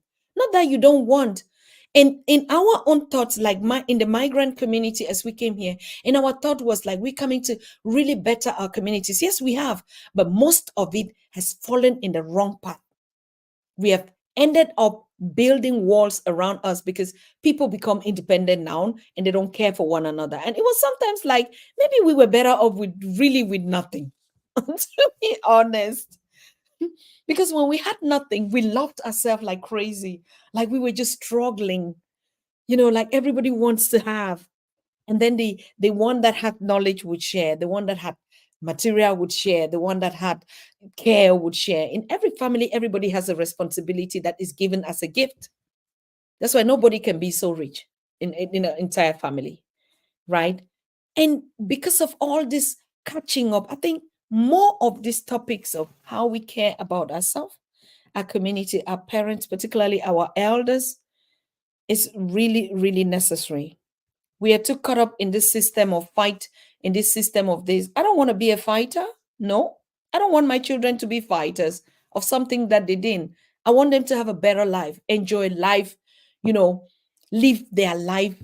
And we laugh, we talk, we eat, we do things. Because when we separate forever, maybe we'll come back in different versions, but not in this very constellation. Think about that. And so we'll not be keeping they didn't solve 93%. What does that has to do now with our energy here? When they were the ones sitting on taxpayers' money, when they were the one claiming and flying private jets and going to meetings in the name of we are taking care of the continent. And in 3 years, you come shamefully and say 93% of what we spoke, we didn't do. Come on, give me a break. What has that got to do with me? That will make me now to get sleepless night? No, it's not our responsibility. And we cannot take part in that. And we will not fix anything that we didn't spoil. We have to enjoy our life. Build the young ones. Yes. Build the young ones up. Give them a better life. Make the children smile. Have you ever taken time to watch that? Now it's on Netflix, and I watch it all the time. When our African American brothers, superstars, came together and they put that piece there, led and directed by Elder Quincy Jones and the Elder Lionel Richel and all of them, Stevie Wonders and my late Michael Jackson, and they put on this piece of "We Are the World." When I followed that documentary, I've watched it like 10 times. When I just want to get back on my mood, I get back into it. I flash back on how the world was 20 years ago, 30 years ago, how these elders came together. Now they're reporting about it. You see, Elder Lionel Richie, he sat in that room where they wrote that song. And when Elder Harry Belafonte came from Ethiopia and saw all these children with bulging stomachs and stuff, and he came and said, no, people, we cannot stay. That's our origin. And today, when I hear only about, oh, it was because it was Kwame Nkrumah, oh, it was because it was this. No, every African has fought for the unity and the love of this continent in their different ways. Our brothers in the Caribbean and siblings. When I say brothers, please don't give it a gender. When I say brothers, it's all in a totality. Remember, we don't have all that. You watch Professor Dr. T. Shaka. Okay? So when I say brother, or sometimes I say sister, it's just the totality of us in a body, in a form. Go and watch that documentary, We Are the World. I mean, you just chill back and see how the love of the people. So these are also people that thought we would change this Africa. This hunger that they keep showing us in Ethiopia, we're going to change it. And they rallied all the superstars, black, white, purple, green. They came together and they sang. You go all ghost. And you look like late ancestor Michael Jackson. Yes, Afua. It's on Netflix. I just watched it 2 days again for almost how many times? When you're on Netflix, you select documentaries to watch, they will inspire you, and you will see that all our people had always been struggling. I don't know if you're calling to share your thoughts with us on Pan-African Daily, or you just calling. Greetings. Yes, greetings. Are you're calling? We are live on the show. Do you want to contribute? Yes, I'm lucky that you have me. Thank you very much. I've been enjoying the show. Dr. Susan, thank you. You are doing an amazing job. Thank you very, very much. Really happy to have you, Queen Mother. May the ancestors continue to uplift you. Thank you so much. Africa really needs to unite, because even us in the diaspora, we started feeling the heat from these people. And now what is going on now? They are snatching African women's babies from them. Yes, it's very, very horrible. It's getting very serious, especially here in the United Kingdom. They jump into people's house and take their children, because now they don't allow them to adopt children from Africa anymore. Yes. So anyone in Europe that have children, your children are not safe. So you have to be looking out very well, because they will look for something. Definitely. Because before, we used to think that social services go to women that have issues. Yes. That's what we've learned to believe. That, oh, yeah, because you have issue, that's why social services are involved. But it's not the case. Because until it happened to me and my husband, that's the time we knew that, oh, this is not about that. So I'm advising our brothers and sisters, if we see people now crying in internet, we should not be pointing fingers at them. Yes. Say, oh, what has she done? Because even the other Caucasian, they are even worse to their own children more, but they are not taking their children away.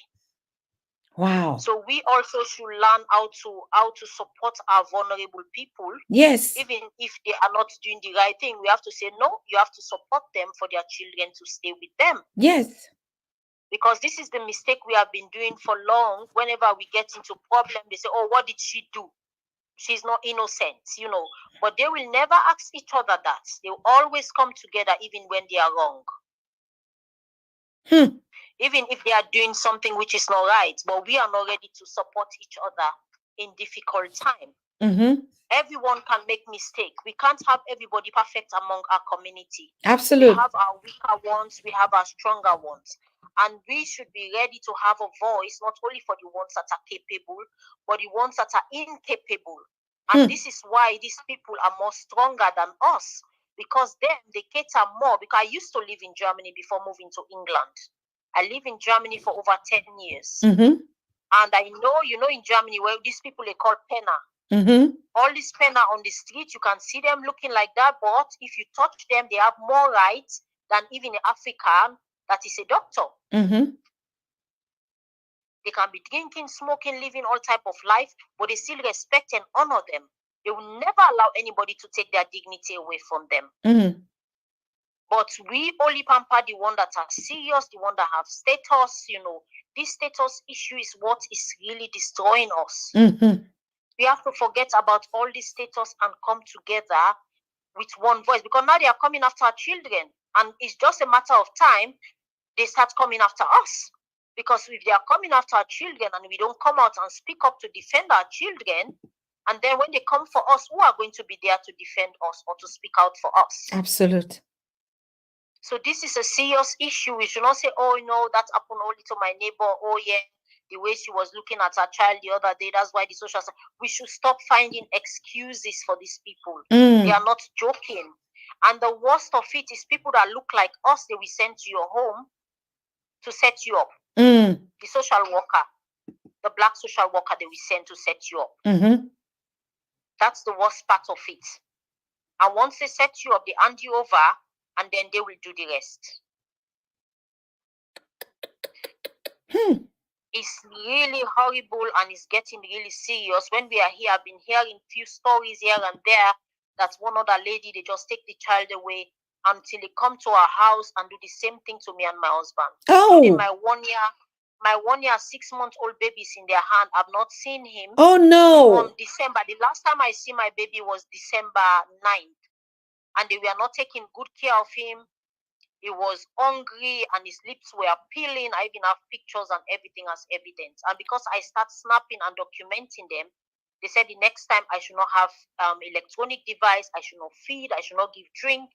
And these people are preaching all over the world that they are children-centered, but not for our children. They said, oh, women's rights matter. Oh, yeah, women empowerment. Not for our women. We should not be delusional. When they say women, it's not us. We have to really be asking before joining movements and making fool of ourselves. Sister, can you just talk about children? Can you share your story with us? I mean, this is so heartbreaking, please. No problem. You can invite me. I don't mind. If you have, I'm ready. I'm willing and ready to. I will share you the. Because this is a pressing issue. Can I share you the link right now? Okay, no problem. All right. Thank you very much. Wow. Ooh, this is crazy. That's what I said. Why we focus on this crazy people's agenda in all these state houses, call them what. They're busy doing this kind of work on the ground because we're distracted. Yes, we are. This is one of our sisters whose baby has been snatched away. And we were here talking about a 93% agenda that nobody even, 93%. We have to take care of our own. Honestly, that's just what I was saying. When I sit and I think and I'm like, we're distracted. Like it's a trap that they are putting us into it so that we begin to focus on that. And we have to, you can't change anything really. These people, they're bent on it. They're bent on it. We have other issues that are pressing us so much in the diaspora. The diaspora is having it here. And I think we have to take care of those communities. We have to. There are a lot of things going in the background, but because we're disoriented and we are not united, they take that advantage over us. Yes, Pan-African Daily sit there and be talking about Agenda 2063, and now we're doing this, taking your babies away and stuff like that. We have to care. We have to build community groups, counseling. The world, honestly, the world is going down, meaning Africa has to take up. So I think all these offices are things that we have to. These are things that we have to.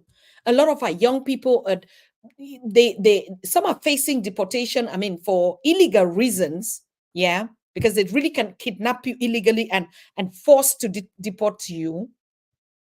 When you've done everything, when you've worked everything and left everything here, just imagine. So there's a lot going on. We have to take care of our communities in the diaspora. That's why I talked about Channel 6. I talked about Channel 6 because the SIT region, it's diasporas, it's migrant communities. Those on the continent, they have a house. It doesn't matter how it is. We understand how it is on the continent. Nobody really can suffer on the continent like us. We are in the heat of it that you don't have food. No neighbor would even give you. If they're not nice neighbor, they don't have a right to give you anything. In Africa, we take that responsibility. Children don't stay hungry for any reason. Most of them, okay, they're breakaways from the house. We're not saying that they're perfect or they're that, but at least they're home. They open their doors to you at any time. They stay in a company to house many people. They stay in one apartment. They stay together. It's okay. Here, you cannot. We can't because we've been groomed that way. So I think we really have to focus. And that's why I was sending the message yesterday. Now you understand my point. When I was really bitter about the Africans on the continent, just disrespecting, we're here doing every other thing. And people are. Exactly. Maddy, you're saying something. Maddy Peace is saying marriage is a must. This, very important. But we want to hear from this sister. I think probably she's married, but they will still do it to both of you when they want at any time. We need to take care of our communities. And yes, it's time that this topic of marriage has to come on top. That's why we talked about it the other time. We're building these channels, relationship. How do we fix it? Every woman must have a man. Every man must have a woman. In the cases now, like even in polygamy, it's a safety procedure first. We forget about the luxury and everything that comes behind it. Safety first, safety. Because that's what they do. They divide you, and then so that each person can be vulnerable, whether it's the man or this. We're not saying that you have to marry because the man will protect you. That's not what we're saying. Because don't misunderstand it. You can still be with the man, nothing will happen. The thing is, when they divide our families, the man is vulnerable as the woman is. They take advantage of both. So whether you're married or you're not married, but at least being together, like this sister, if you're in a relationship and something will happen like that, at least they would come together, they will share their pain together. But just imagine you're broken alone.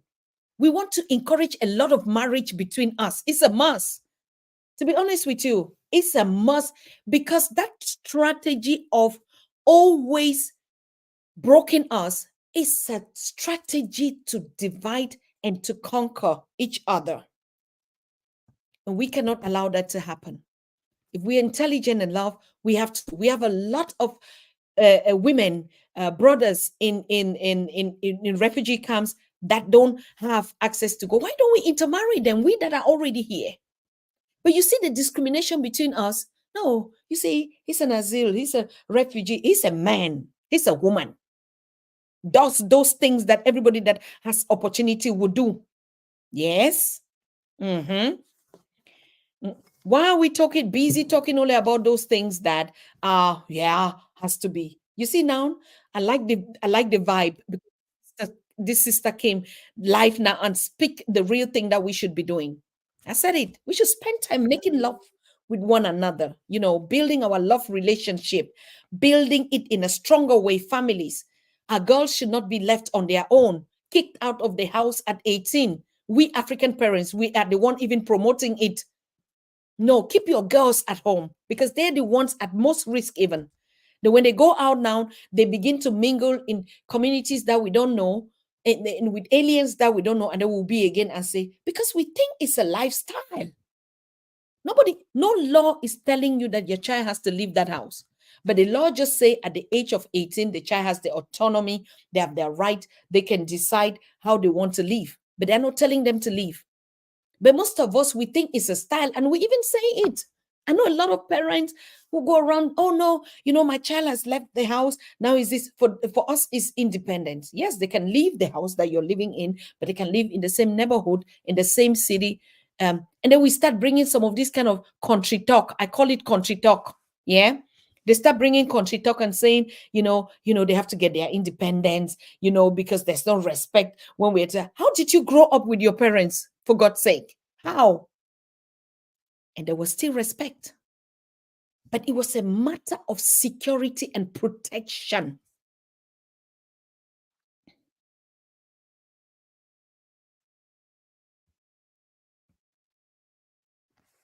Yes. We need to build those strong relationships. How many of our brothers are working day and night and putting the money into the system? Because you see, the more you're single, the more you spend a lot, the more, even if you work, you still always look like you're poor. That's how it is. Not single that you're not married. We have now concoction marriages of, no, I marry, but my wife is staying somewhere else, and me, I'm staying somewhere else. Or no, my wife is staying on the continent, then I'm staying here and working. Come on, give me a break. Are you serious? That is also still not marriage. That's convenience. Irresponsibility. You just marry women, or men marry women marry men. I say, no, we can stay. Those are all inherited crashes of the systems that we're living in.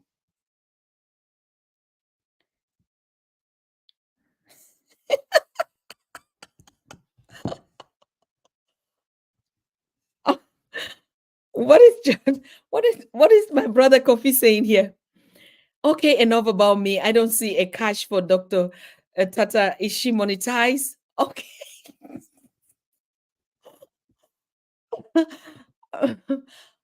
Yeah, because I'm giving so much content for free. Thank you so much, my brother. Thank you for bringing up that. Of course, we have a PayPal, and I keep sending it here, but I'm not going to hold the nails and be hitting your head that, oh, you're not doing it. Please consider source. I always say it. It's here. This is here rolling. It's our email, panafricandailytv@gmail.com. Kofi, support us right now, okay? And all of you that are watching us, make it a duty to support us. Make it a duty to give us coffee, to give Dr. Tata coffee. That's what Kofi is saying. John Kofi is saying, okay, enough about me. I'm not talking about you. I'm not talking about anybody. We're just sharing perspective of, how we need to get married. How we married means be together, not formally, has to wear a ring, has to do all those things are formalities. Forget it, doesn't bind us. We're talking about the original African concept of marriage. Like somebody say, I'm married to my sister. Doesn't mean they're married in this kind of way. Means they are tied together. They are united. As a matter of fact, marriage in this context is unity. They're united. Where are our sisters? Yes, exactly, Cheryl. Married within our communities. Yes, that's it.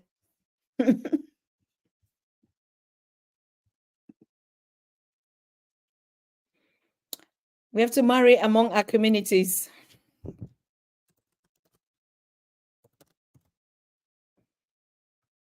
Let me hear your thoughts on that, please. What can we do much better among us? I'm trying to send the sister a link. I did.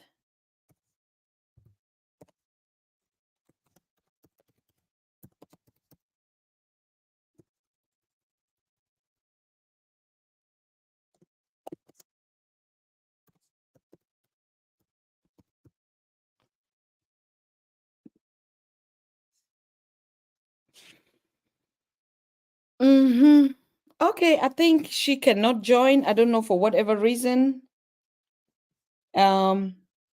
Probably next time we're going to listen to her story and other stories that will be coming along the way. Okay. We've had a nice time. And for those of you who actually want to support Pan-African Daily, that's the PayPal link. You can copy it, you can save it, and each time, remember, you have to give us coffee. That's what John Kofi is saying. Thank you for that moderation. Thank you for taking us the responsibility. And of course, tomorrow, thank you all for your support. Thank you. Our beautiful Quinta, can I join you here today? Yes, of course, Kofi. Kofi Zuma is here. Thank you. You can join us. You can support us too. You just saw us. We posted our PayPal link. You can support us. I think I'm going to do a special Pan-African Daily TV fundraising because it seems as if each time when we come here, most of the time we're really so focused on our conversation, we don't have time to raise funds. What about we do a fundraising? I think we're going to do that next Sunday. And so you come prepared. We're only going to be raising funds here. We've raised funds for all other communities apart from Pan-African Daily TV. Yeah. Good. All right. Thank you. Thank you, Kofi, for joining us. You've been missing, Kofi. I don't know what's been happening with you. Are you okay? I reached out to you a couple of times. I posted to find out how you were doing. I hope you're doing well. Thank you.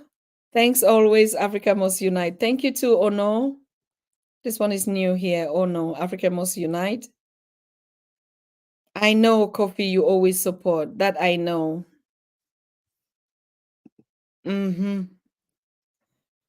If he wins, we will be done. Thank you. Thank you for your support. Thank you. We have 1 more minute and we're going to round up the conversation for today. Okay. We need a dating show. That's going to cost us money, Cheryl. We already put that platform out there. That's going to cost us money. And people need shows, and all of us need shows. I really just wish people come up with these shows and host them. That's the point. Because this is work. This is too much work we have all here. Okay. I like people to come up.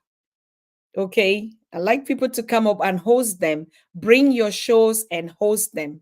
Bring a dating show and host them. Bring a family show and host them. We're giving you the platform. All right. Our sister is right here. Thank you. Thank you. I think we'll have to spend more time again. She just joined. No, it's okay. It's okay. Leave the camera. Leave it the way it was. Yeah. That's very okay. Wonderful. So I'll be bringing her to stage. This is our sister. This is our sister in the UK. Please tell us who you are, what is going on with you, sis. Hello, my dear sister. Very glad to be here because this is very, very important. Not glad in a sense, but very, very important for me to be in this platform today because I've been shying away from the camera for a very long time. And I think it's time for it to happen. The ancestors wanted it to. And I was living in Germany. I live in Germany for over 10 years. I was married to a white German family, which was not easy. It was a racist family. I suffered domestic violence, financial abuse, and all, you name them. Because sometimes when they go to Africa, you know, I'm not against interracial marriages, but sometimes it can really end up bad, especially when in the system we don't have equal rights.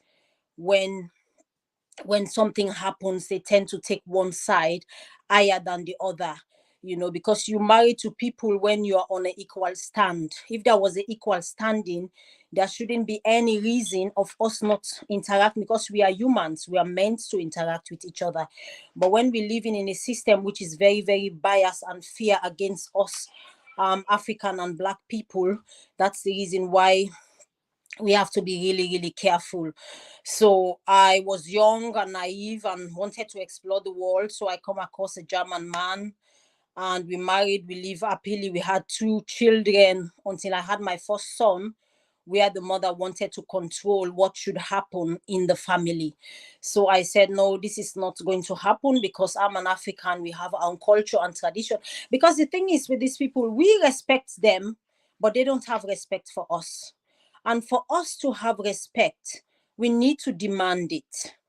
Respect is not just coming like that. And we also have to learn to respect each other. We have to learn because they said charity begins at home. If people outside there, they don't see us respecting ourselves, we are not going to get that respect we deserve out there. This is the truth. We have to learn to tell ourselves the truth. We don't need to shy away from reality. What is going on, our state of condition is our condition at this moment as Black and African people is real. This is like a quiet. There is a book at one time I come across by the title of Quiet War, Silent Weapon. This is a silent weapon that is being used against us, and we are not even noticing it.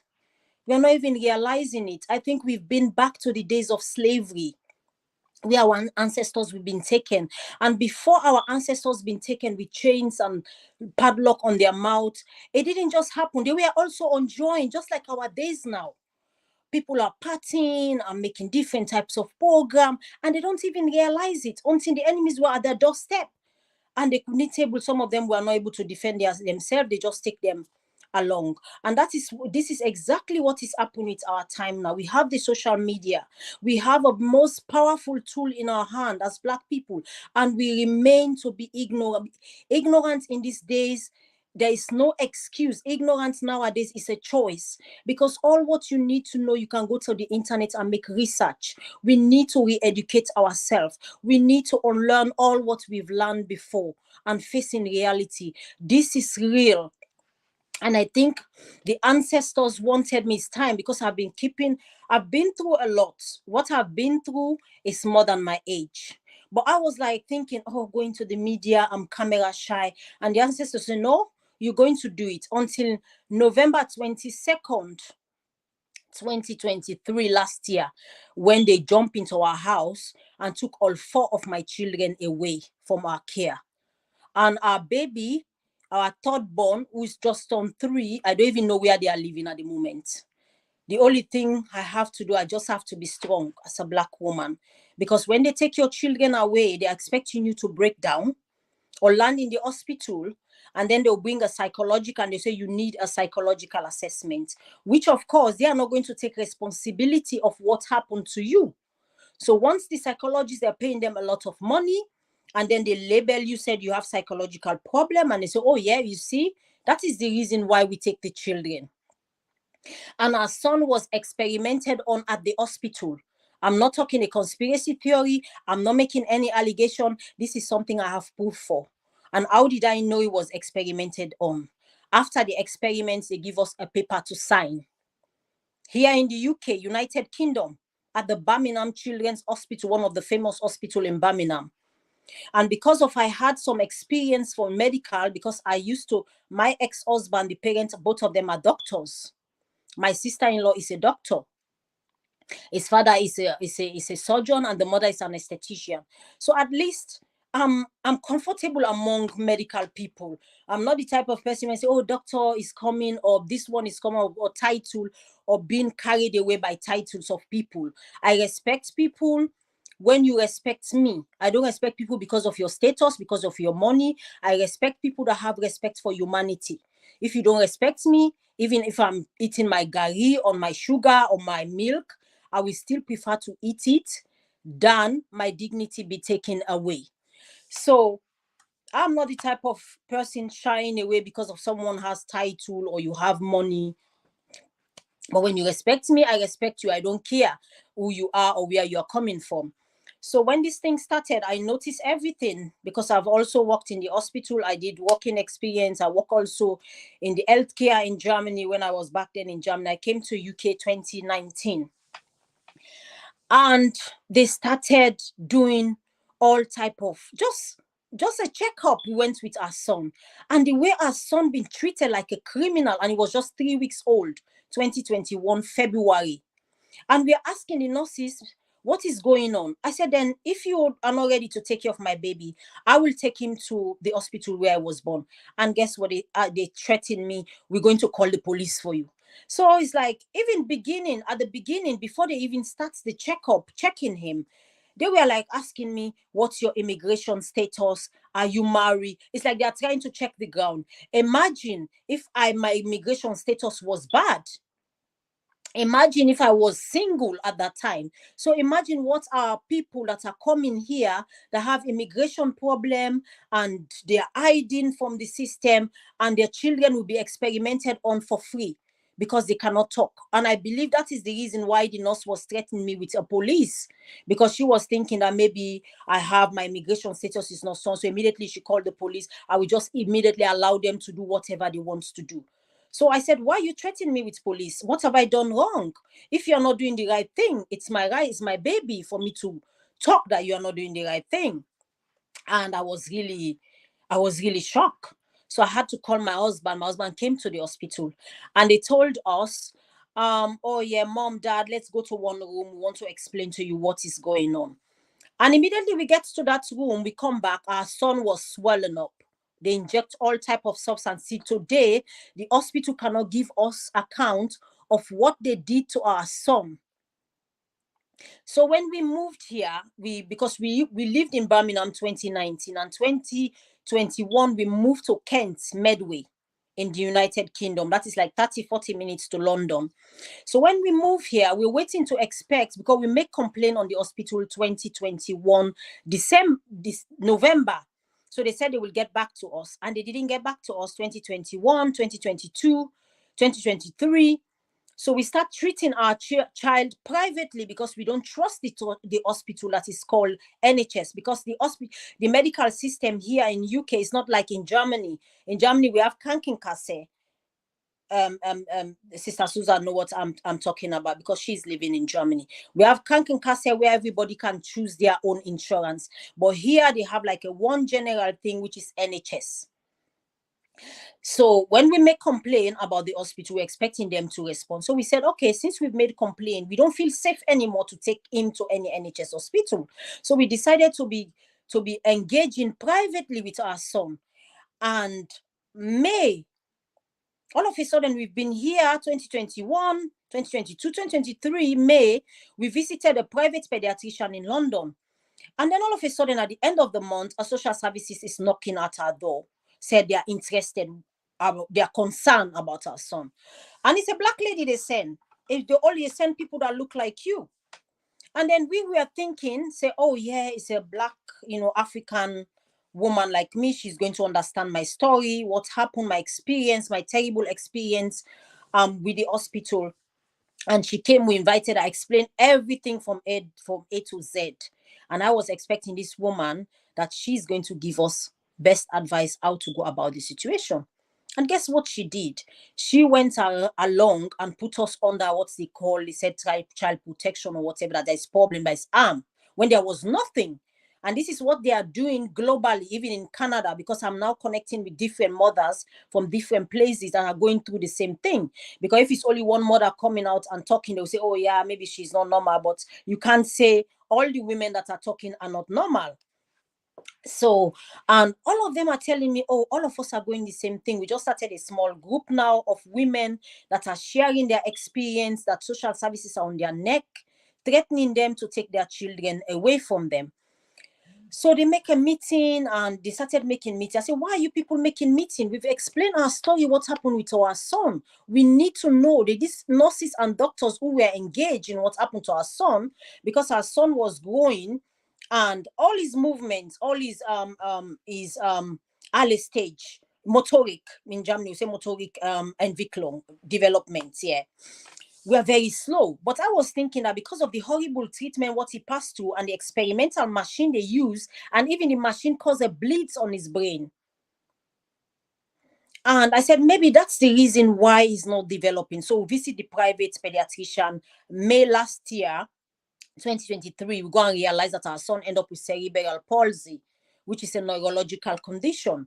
And we are engaging privately, and the social services, it was the hospital that sent the social services after us. So you see the connection, all of them are working together. So they send the social services after us that we should go back to them. I said, but then how can I go to a place that I've already done something to my son and I haven't got any tangible reply? Taking him back there is going to be detrimental to my son.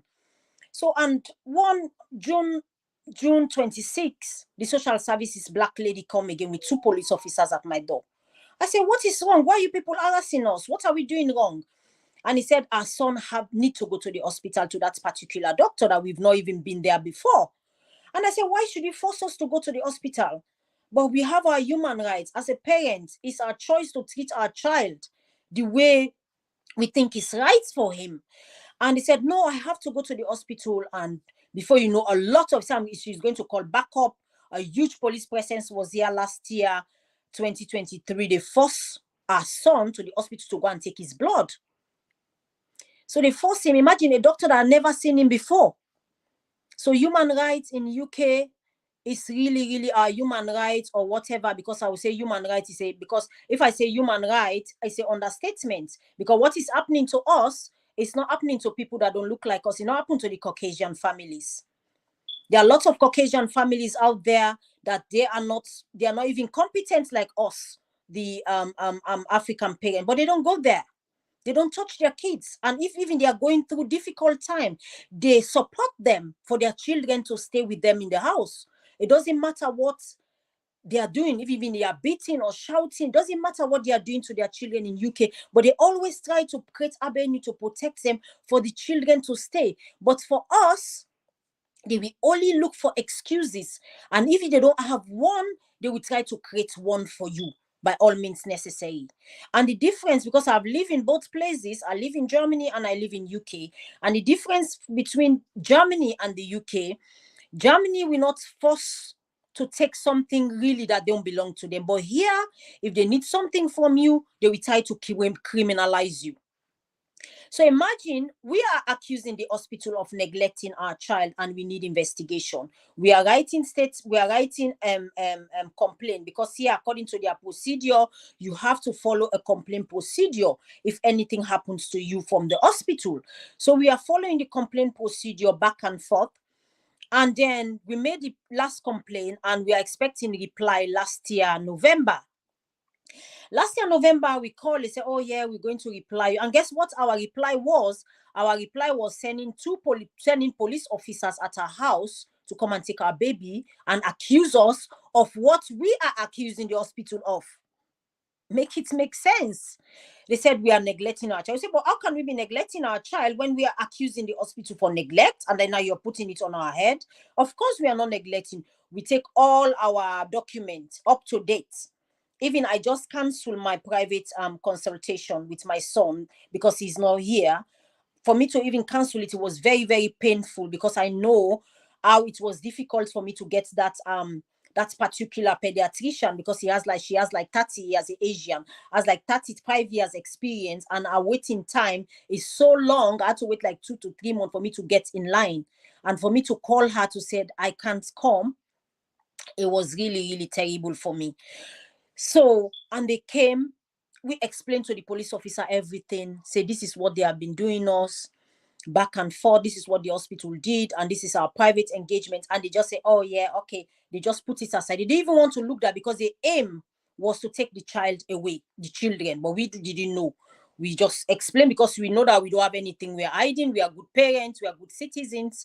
My husband is going to work, and I'm a full-time mom because of what my son is going through. I also used to work in the healthcare, but because of what my son is going through, I really wanted to concentrate and give him the best. And that is going to work coming. And everything is fine. The two older boys, 15 and 13, they are doing well in school. There is no complaint. They're very disciplined. And so we have nothing to panic about. So when they came in, I showed them my engagement, and they were not like, they say, where is the child in question? So I show him, I say, look at him. He's even improving more than how he was before.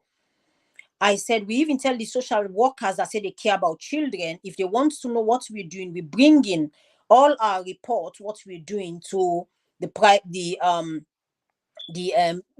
Germany they will say house arts. Yes, yeah, they call them GP. Yeah, so I bring them to the GP. I say, so you can go there and get more information.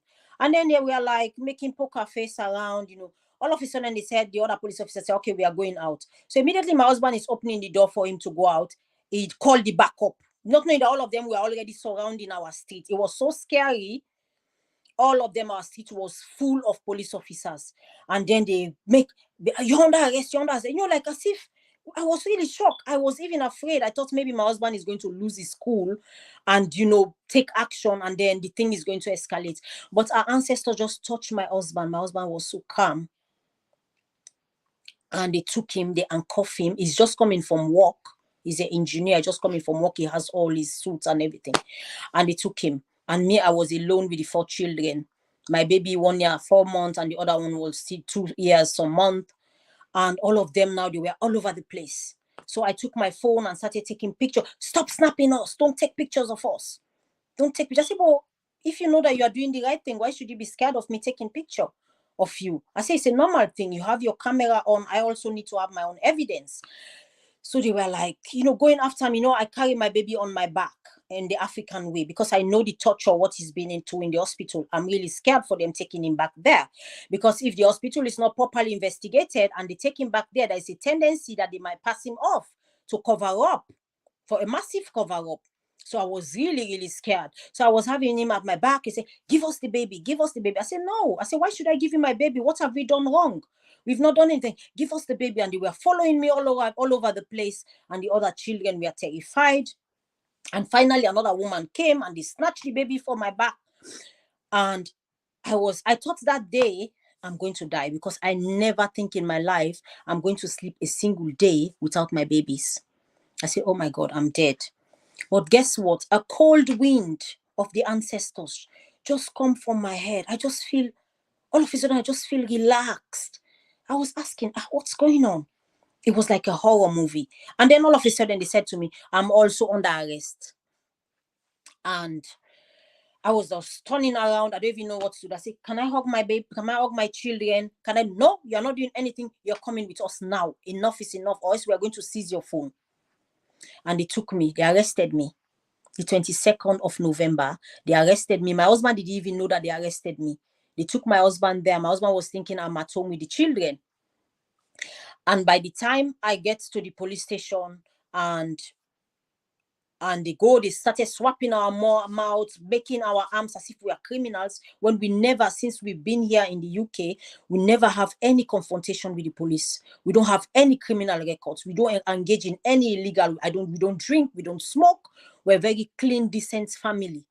Because in the past, we used to hear, oh yeah, social worker is involving because of this, because of that. And even if there is a reason of them involving, taking our children away, the rate at which they are taking our children, our babies away, they are not doing it so people that look like them. That is the reality that is going on. And it's really horrible here in the UK. So, and we went to the police station and they detained me for 7 hours and my husband 7 hours. By the time my husband come out, he saw me, he was shocked. And we were just so weak. We were just so weak, me and him. We don't even know what to talk to each other. We are so broken that evening. And the police officers is telling me, when you are going home, I hope you are not going to do something terrible to yourself. Are you going to hurt yourself? I said, why should I hurt myself? I said, I've been living in Germany. I said, I live in Germany with a racist. I was married to a racist family, evil family that have done a lot of evil to me. I said, so this is not going to make me do anything to myself. So me and my husband, they take us home in their police car around 1 to 2 in the morning, 22nd of November. Never forget that day in our life. Here in the United Kingdom, the people that are going to Africa teaching us how to live our life, how to respect human rights. And they have Amnesty International. And they are doing that here, right here. Where are all these organizations that used to go to Africa and campaigning for human rights and inhuman treatment and all this? So my husband and I, we came home. The house was empty that day. Imagine, some of you that are mothers here, put yourself in my position, how I felt that day. That day was the worst, what happened to me. There is nothing worse anybody can do to me again. Because I felt...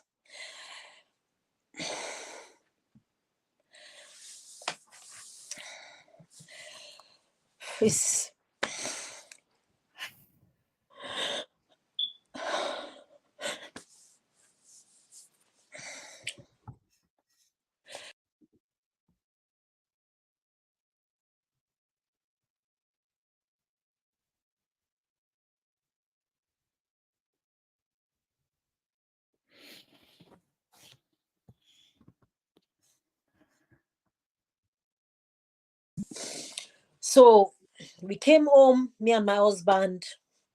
The house was empty. Our children bed, everything is there of the children and no children. We don't even know what to do. We felt so helpless. And we tried to get a solicitor. And the worst part of it, we get a black solicitors that look like us. And there we are colliding with the social services. And they don't tell us anything that was going on in the proceeding. And everything that the social services were proposing, they were giving them. And all of a sudden, my ex-husband in Germany, which has been fighting me for my 2 older boys to take them away, if he was going to court for 11 good years, and they never stopped him. And the children has been living with me since we divorced 2012, 12 years ago. We divorced and separated, and he was not paying any child support because he wanted the children to suffer in my hand so that they will say, oh, she's incapable of taking care of the children.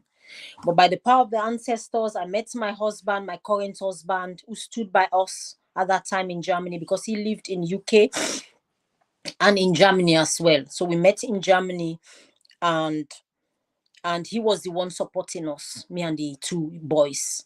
At that time, the boys were 8 and 6 years old. So we met each other, and he was also coming from his previous relationship. So we just decided to come together as Africans, and we encouraging each other. And before we moved to the UK, and when we moved to the UK, and he came back again here, said I kidnapped children, and it involved the EU referral, the EU, in Germany we say EU referral, but it's EU referral. They come to my house, police officers knocking, he said all sorts of things against me to the police officer, that I'm a wretched woman, I'm filthy, the children don't have food to eat, you know, a lot of horrible things. When the police officers came, they were like, where are the children? Where are the children? And all of a sudden they see me and they were like, okay, is it you? Are you the mother of the children? I say, yes, I'm the mother. Can we talk to the children? And they speak to the children 2020, because we moved 2019. And the children were okay. They integrated very well. Since they were speaking German when we came here, they're speaking fluent English. At school are very happy with them. And the police officers left. They said social services will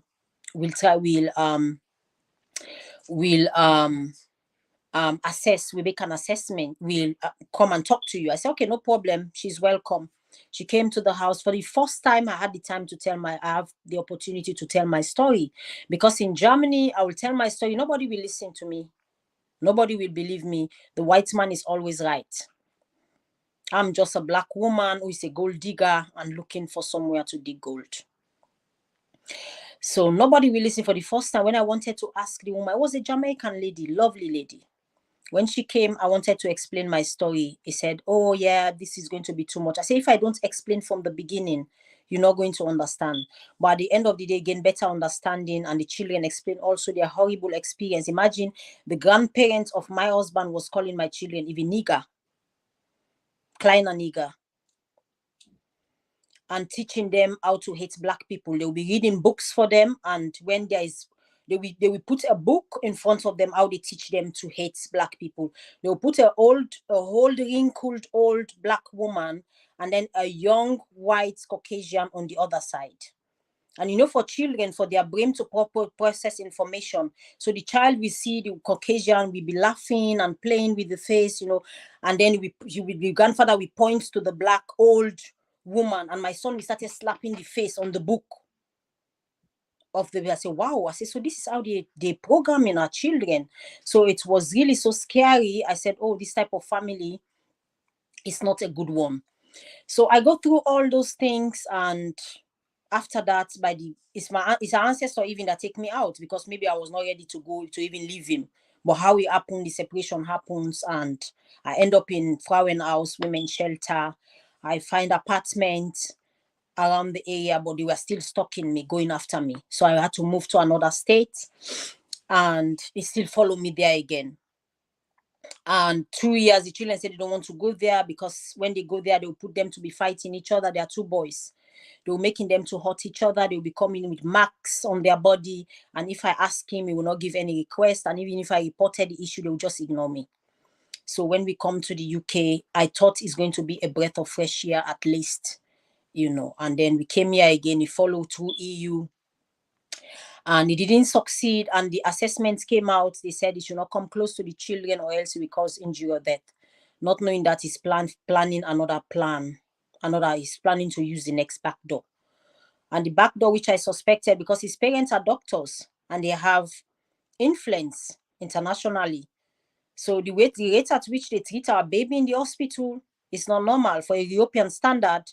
I'm not saying that negligence is not going on in hospitals, but the rate at which they even do 2 times operation on a 3-week-old baby. He has a big scar till today on his tummy. They do the operation and it was not successful. They have to open him again for the second time because there was a mistake. And he had the bleeds in his head, overdoses of medication, which I even have I have the number, the incidence numbers, and the hospital said we are going to investigate. Till today, there is no outcome of the investigation. Instead of the investigate, they send police officers to shut us, to keep us quiet.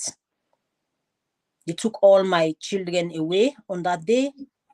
The past few days was very horrible. We couldn't eat, and we don't even know what to do. You know, we just, 1 or 2 of our own people, they're trying to encourage us that, Alice, you just need to be strong, because how are you going to get your children back if you lose track? And, because they are already standing there looking for a way to label you with a psychological problem. They are the one that come and take your children and to justify their action. So when something wrong with you, they'll say, oh yeah, the mother was even sick before we suspected her with psychological problem. That's the reason why we take the babies. So I put myself together. The first 2 days I was really looking. So I put myself together. I had to separate my heart, my emotion one side, and my body one side, because this is war. You have to be in that warrior mode, you know, to fight like an African lion. I say I have to fight for my children, and I need to get my children back, and my voice will be heard globally. This is time. And this is not time I'm going to keep it secret. And this is a message that we should share. They're after our babies now. Especially here in United Kingdom is really getting really worst. And after they took our babies away, they said, oh yeah, and the 2 African lawyers that we take, they were not even the other lawyer. When my husband was talking to him on the phone, oh, you have to be a man. And they are at home with their family, sleeping, enjoying with their children. And he's telling my husband that he has to be a man.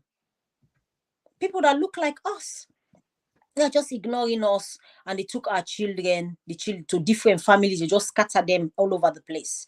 The 2 older boys go somewhere else. The one baby, 1 year, 6 months, they take him somewhere else. The almost 3-year-old is somewhere else. And we don't even know at all, to complete strangers.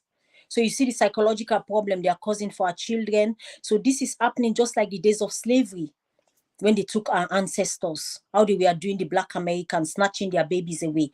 This is now what is going on, but in a modernized way, in a form of social workers, which in those days back then in America, they were called the plantation mammies. And then the Uncle Toms, which are the man, they are the one doing the job now by snatching our babies from Black women. Recently, one woman also was in TikTok crying, and they will be using the children to cause emotional, abuse. And when I went first time, after they took my children on the 29th of November, when we went to go and see our baby was looking, because of his neurological condition that the hospital has caused him. So I was feeding him. I developed a feeding technique, because since I used to work as a nurse, so I have, you know what it means being a nurse in Germany, you're extra caring, So I developed a feeding technique, and where I'm giving him drink. And when they were taking him that day, I said, you will not be able to feed this baby. It's going to be, they don't even care. They took the baby, and then the next day the social worker called me. Oh, we are not able to feed the baby. We take him to the hospital, and he has a feeding tube. They fix a feeding tube on his nose, which is not needed.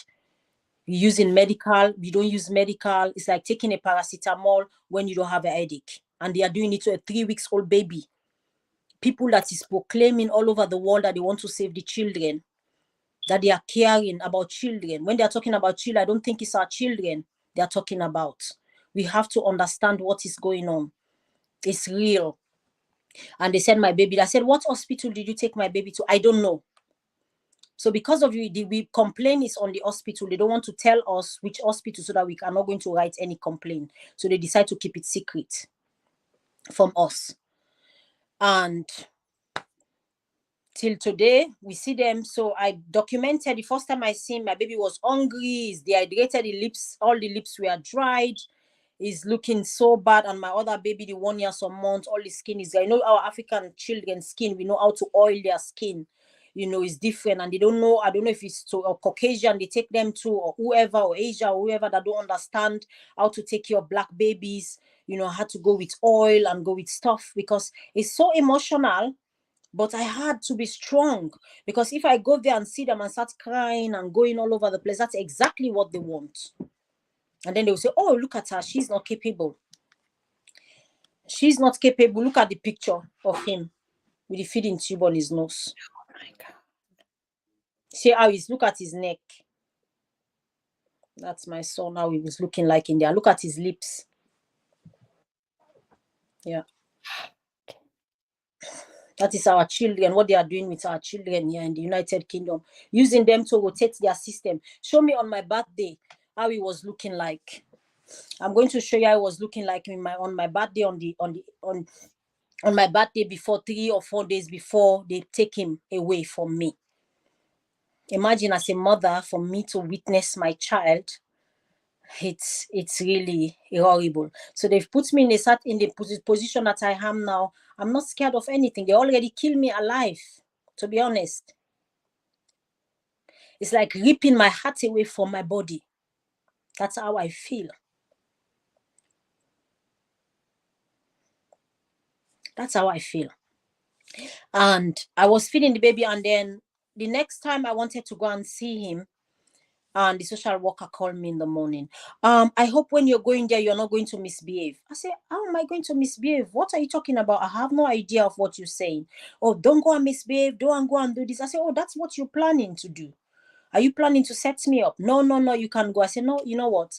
In as much as I want to see my baby, but I'm not going to engage in these psychopaths here and there, because I'm married to a psychopath in Germany for 5 years. So I know what it means. When they started the game, I already know how it's going to end.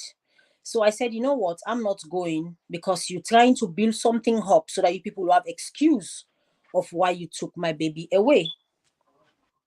Give me the other one, baby, when on the profile. Yeah, I said, you are looking for excuse, and so I didn't go to the contact. So since that day, after the contact, they said, oh, we have a court hearing, and we went to the court. They prepare a statement. Maybe don't give this when the eye is looking. This is how the baby was looking nice for my birthday. You see? Can you see? Before they take him, he was having no feeding tube on his nose. Everything was fine. We celebrated happily as family. He was looking very good, fresh and nice. And he went into a country that said they are looking after children. And our people still have this mentality. So, oh, abroad, they don't joke for children. Oh, they take children seriously. But let me tell you, I don't think they are talking about our children. Our children is being here. They're using them as a weapon against the parents. They're using them as a tool to create job. Take them to one carer or somebody and engage themselves. And if also I will have fall ill, they'll just take me to the hospital, section me in the mental health, and they'll be making a lot of money out of me as well. And even with my husband, because my husband is over 40, he can have heart attack or something, or high blood pressure, and he also will end up in their hand, and they'll be using him to make money. They will use me. So it's the same days of slavery that is going on, but in a different way, in a modernized way. And our people are not understanding what is going on. We need to create the awareness. The awareness at this moment. Imagine me, I'm able to stand here now and grant an interview because it was intent. I was deliberate, said I need to be strong. I had to keep my mental health together. That mental resilience, I need to have it, because if I don't have it, how am I going to tell my story? So I am now the voice of the voiceless. I'm the voice for those women, for thousands of our women that are lying in the hospital, not by their choice, not because they want to be there, but because of they go through what I am going through, and they are not strong like me. They don't have that mental resilience. All of us are different. I'm not expecting all of us to be the same. Maybe the ancestors choose me for this journey. Maybe I was chosen for this to help and liberate other women that are not able to stand and speak out. I'm speaking on behalf of our Black women that are lying down in the hospital, not with their wish, because of they just take their children away and they couldn't cope. The pain, the burden. Because normally when such thing happen, husband and wife, we start fighting. But me and my husband said, no, we are not going to fight each other. We're going to stand on the same page. We don't have any conflict of interest. And in this type of situation, they will give two lawyers. They will give him a lawyer and they will give me a lawyer. Why do you need to give a couple different lawyers? That's for us to be fighting each other. And maybe my husband will be saying, okay, yeah, you have your own past relationship and me, I'm fighting. But we come together. The ancestor unite us. Say, this is a battle. This is concerning our children. And even the lawyers or whatever, we said, we don't have any conflict of interest. We stick together till today as I'm talking. It's not easy for him also as a man. As an African man, your child been taken away.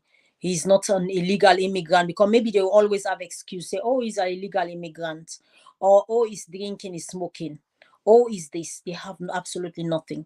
Just because if they did something to our child, they're trying to criminalize us. Because when they do something, you're not supposed to talk. When you talk, they will just bring false charges. What they even did recently, my two older boys, where they take them to, they decide to come home by themselves because they've been going to school and coming home. And they come home, they stay Friday, we call where they go and put them. We call the place, say the children are here and they are aware of it. They say, oh yeah, we are going to inform the police when the children are not even. So we are living like slaves. What is our right? I have my child that can be just taken away, and now when he wants to come to his house, I have to inform police. They put us under a bail condition for no reason when we've not committed. They never even write us a letter that this is what and what you have committed. You are invited to the police station for questioning. Just a single day we are in prison. So if they are taking our babies away now, we don't come out and speak up. The next thing they are coming to be taking us to go to their plantation, which is the prison. The more than the prison is the plantation, for us to go and work again for free. That is what is coming at our doorstep. And if you are African, you're Black, African, they say no one is safe. Because they are always, when they want to do their thing, they'll always test the ground to see the reaction of people.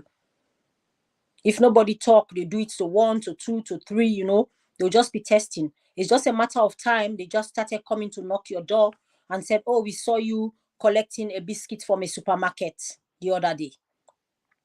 Which, of course, maybe you don't even know. You have no idea of what supermarket they are even talking. Maybe you've stayed home for the whole week. You never go anywhere. They'll just say, oh, last Wednesday, we saw you. They said you take one thing from you, do shoplifting. So you're under arrest. So they will just choose anything because these people have the power. That is what we are going through is victimization and organizational abuse. They are in the organization. We don't have that organization. We don't have that unity, that one voice. We lack it. And this is why the Asian communities are better, because they can come together. They know what group economics is. Black people don't know it. Black people were easily to satisfy. Once you have one car, you have a nice house, you live in a nice area, they are comfortable. But how long are you going to being comfortable when they pick all the ones that are supposed to speak up for you? And when they come for you, who's going to be there? And this is what our people are not thinking about. We easily satisfied with things. So this is the situation. So they said we have to sign a paper that when I go to the contact center, I should not feed my child. I should not give him drink. I should not even take with me electronic devices. I said, well, how can I go to a contact center? What can I use to protect myself in case of anything? You already started lying to me on the phone when I've not done anything wrong. And now you're telling me not to take electronic devices. So I said, no, I said, it's very risky and it's dangerous. I'm not going to go engage in such a contact. And he said, okay, then you're not going to see your children. And we are sitting here, me and my husband, we are not seeing our children are not seeing us. I thought they're supposed to be children-centered. I thought social service is supposed to be taking. I thought they said they care about children. And when caring about children doesn't only mean feeding, drinking, clothing. It means their emotional, their mental well-being. And children need their mother. No matter how, even if the mother is a mad woman. In Africa those days, even when mad women used to give birth, they don't separate them from their children. Say, oh, he's a mad woman. The child is not allowed to go close to her. No, we don't do that. I remember as a child, one mad woman gave birth to a very beautiful baby. Even though he's mad, they used to encourage him. The older people in the community, they will find a way to create that atmosphere and monitor them, make sure that everything goes well, is able to take care, to have that bond between a mother and a child. And that is the difference also in Germany also I see. In Germany, this thing will never happen to just come and just take. I don't know if it's happening now, but when I was there, to just come and just snatch baby away from a mother, even though when my ex-husband attempted that in Germany, when he sent me out of the house, kicked me out of the house and wanted to take the children for himself because the parents are rich, they have money. And he said, I will take a good lawyer for you, and said, you're a bad mom and you're gone from your children. I went to women's shelter. They helped me to fight for the 2 boys. They were like 1.5 and 3 years at that time. But we are caught, but they make sure that he's bringing the children every day so that motherly bond will not stop. But here in UK, they don't care about the bond between us and our children. That is really worrying. They don't respect our bond. They don't respect our culture, our tradition. They expect us to do everything the way they are doing it. We are not the same. We are different. It's high time we begin to say it as it is. We are different people. We're African people. We have, look our hair. Our hair look like. Look our skin, the way we take care of our skin, the way we do our hair. We are different. We need to learn to know. We need to accept that we are a different people and love and appreciate ourselves for who we are. And people also need to respect that. And we don't need to shy away from who we are or how we look like. We have to be unapologetic. If we want to leave our afro here and comb it and even put one comb on the hair and be walking on the street, that is our own way. But our ways is not being respected. And look at me here now, sitting, house is empty. I don't have my babies. What crime would I commit for my babies to be taken away from me? What did I do? Even if I was a criminal, even if I was a prostitute or a drug addict, do I deserve that as a human being? They need to ask the UK government for me. This is the worst thing that the UK government can ever do to a human being like me. The worst ever. I felt empty. Sister Liz, it's okay. Let us hear from Sister Sandra, who has been very emotional about your situation. And I think she also had the same experience. And this is it's okay. Sister Sandra, welcome. Yeah, Hello, thank you, Sandra, sister. welcome. Thanks for coming. Hi, sister. First of all, it's very sad, but I applaud you and I admire you so much, because this is hell. They put you through hell. And me and a lot of women here in Holland has gone through the same thing as you. And I was starting to think that this is a war, a silent war that they started. A silent, quiet war. Yes, because a quiet war and a silent weapon. Yes, it is. It is. It's not a weapon like a gun, but it's a weapon against you mentally. You know, I live in Holland since I am 5 years old. I am Cape Verdean, and when I started my career, I had a good career. That's why I know that they target us. They target us because I live here in Holland for a long time. I know the system. So every time that I go to not a company, but an organization of the state, that I have to sign a paper, or they have question, what's your name, what's your last name, and they would ask, what is your nationality? I have 2 nationality because I was born in Portugal, but I didn't use the Portuguese nationality because I live in Holland. I never need to say that I have 2 nationalities. So when I was starting my business, I had to go to a company that I had to fill in some papers. On the paper, they asked, this was the first time that I saw that, they asked, your nationality. I put Netherlands. They asked, do you have a second nationality? And I was like, this is weird. They never asked before. So there was a ring bell, but I put on Portuguese, and then one of the last questions that I had to answer was, where do your mother and your father come from? And then I had goosebumps, and this was in 2006. I had goosebumps. And if you live in Holland, you know that in that time, in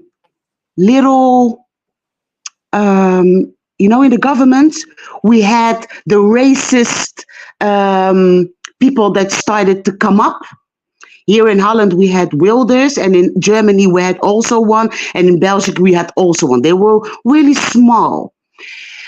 So I filled in the paper, because if I didn't fill in the paper that my parents are from Africa, they don't allow you to go on with your business. Okay.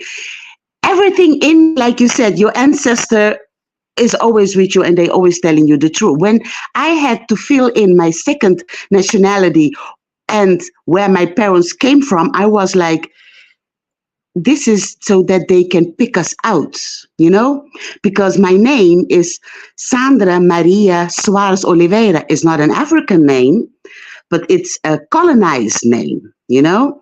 And even my children are born here in Holland, so they have Dutch nationality. But I also have nationality. But when they ask me, where do my parents come from? So now they really dig into you and know where you come from. Okay, I started my career. I was earning like 70 euros an hour. You know, in Europe, that's a good salary. And in 2009, I get a bill. I get a bill, and it was a bill of 30,000 euros that I had to pay for how do you say, where you bring your children so that you can go to work? Kindergarten. They say that kindergarten, like, yeah, it's something like kindergarten, after school and before school. Yeah. Mm-hmm. And I was like, that's not correct because I paid everything. And here in Holland, you pay and the government pay the rest because it's very expensive. Even if you have a lot of money, that's the law. They will, you pay a little amount and the government pay the rest of the amount. Mm-hmm. Then a couple of months later, they gave me another bill. Another 30,000 euros from 2008 and 2007. And then and then I had a bill like higher than 60,000 euros that I had to pay. But in my imagination, I was like, something went wrong because I had all my papers and the money never came to my bank account. It went straight to the let's say the kindergarten. So I was relaxed. I was like, it's a mistake. I have all my papers.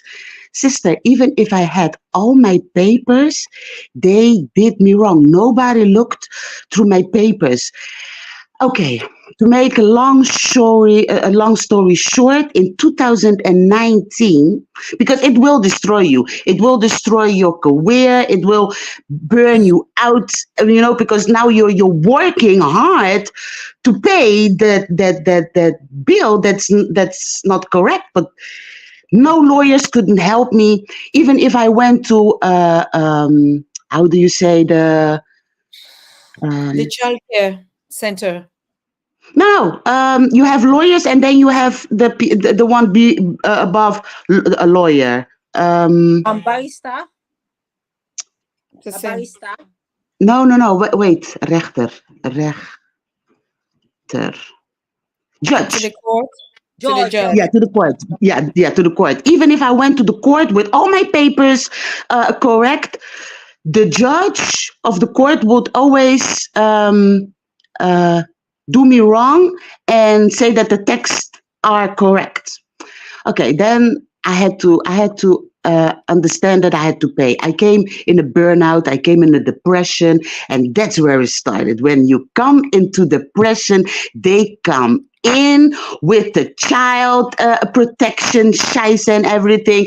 And I am somebody, I don't lie. I needed help. So I called the school that I was not able to do nothing if they could help me because I was in a deep depression. In 2011, I was in a deep depression. I lost my company. I lost everything. I didn't have energy. And I was, how do you say, one single parent.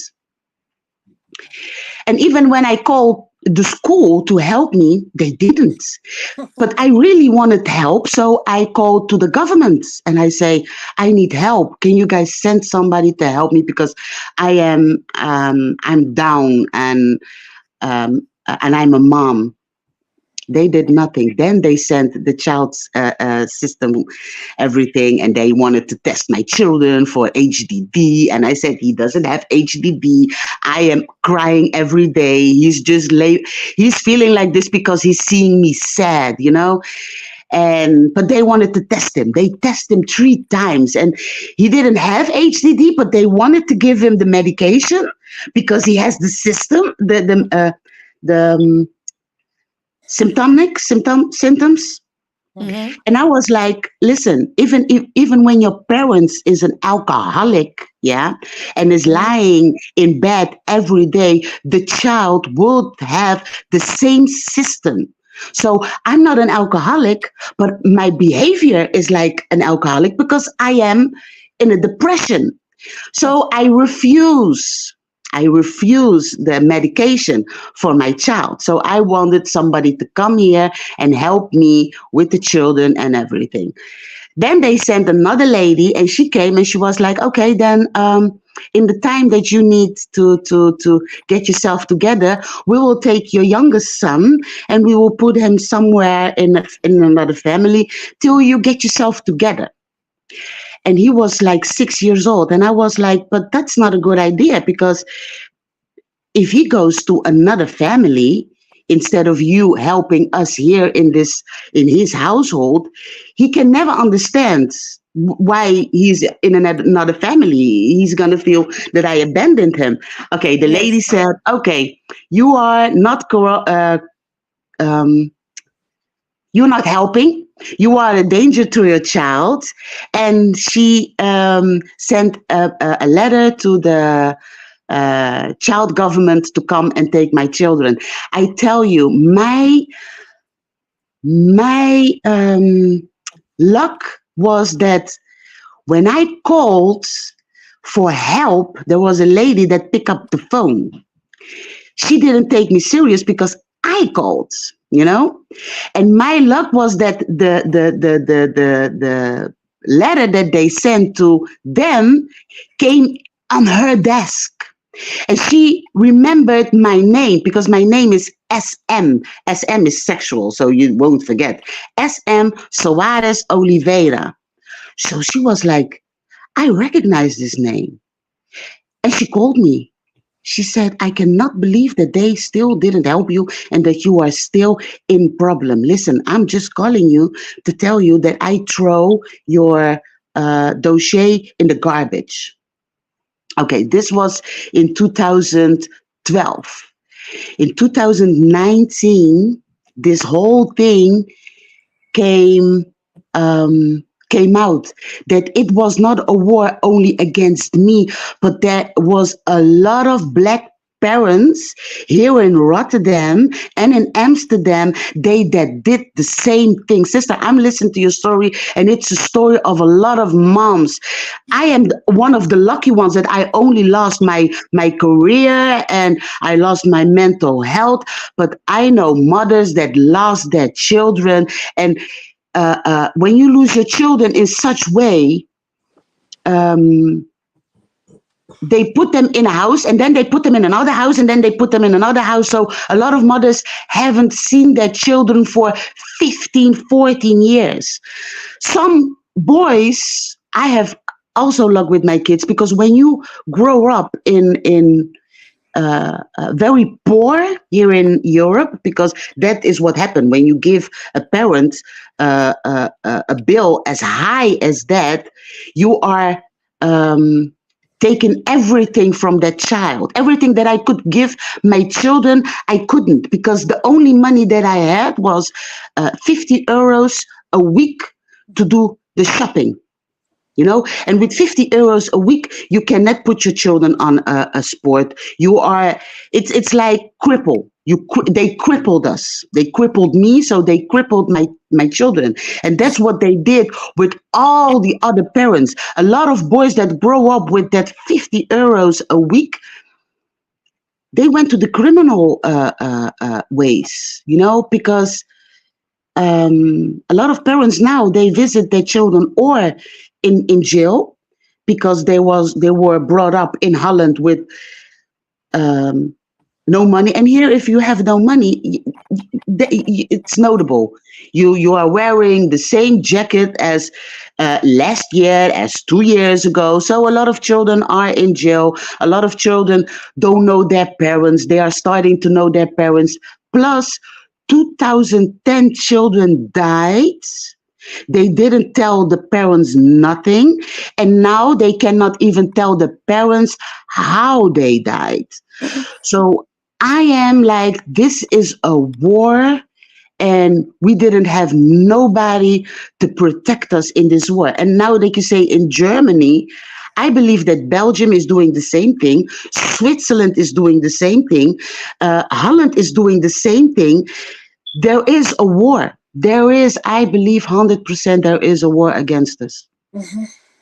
Yeah, what you are saying is absolutely right. I can relate to what my sister Sandra is saying.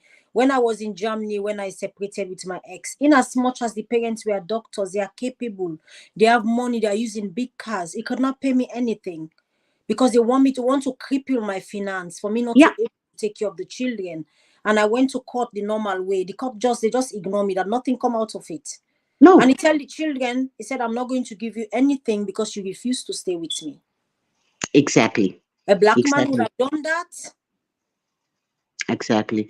Listen, do you believe that in 2021, all the judges, not the lawyers, the judges went to a hearing? Is that how you say? Mm-hmm, yeah. They went to a hearing because, you know, the reason this story came above water, how we say it in Holland, sorry for my English, is because a lot of lawyers were talking to each other. They were like, what?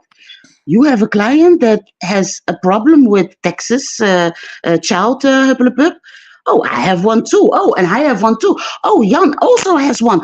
Oh, and Saskia has 3. And that's how they started to notice that this was not 1 or 3 or 4 person, but it was a whole community that they put in this situation. And then, of course, all of us went to a judge, and all the judges that did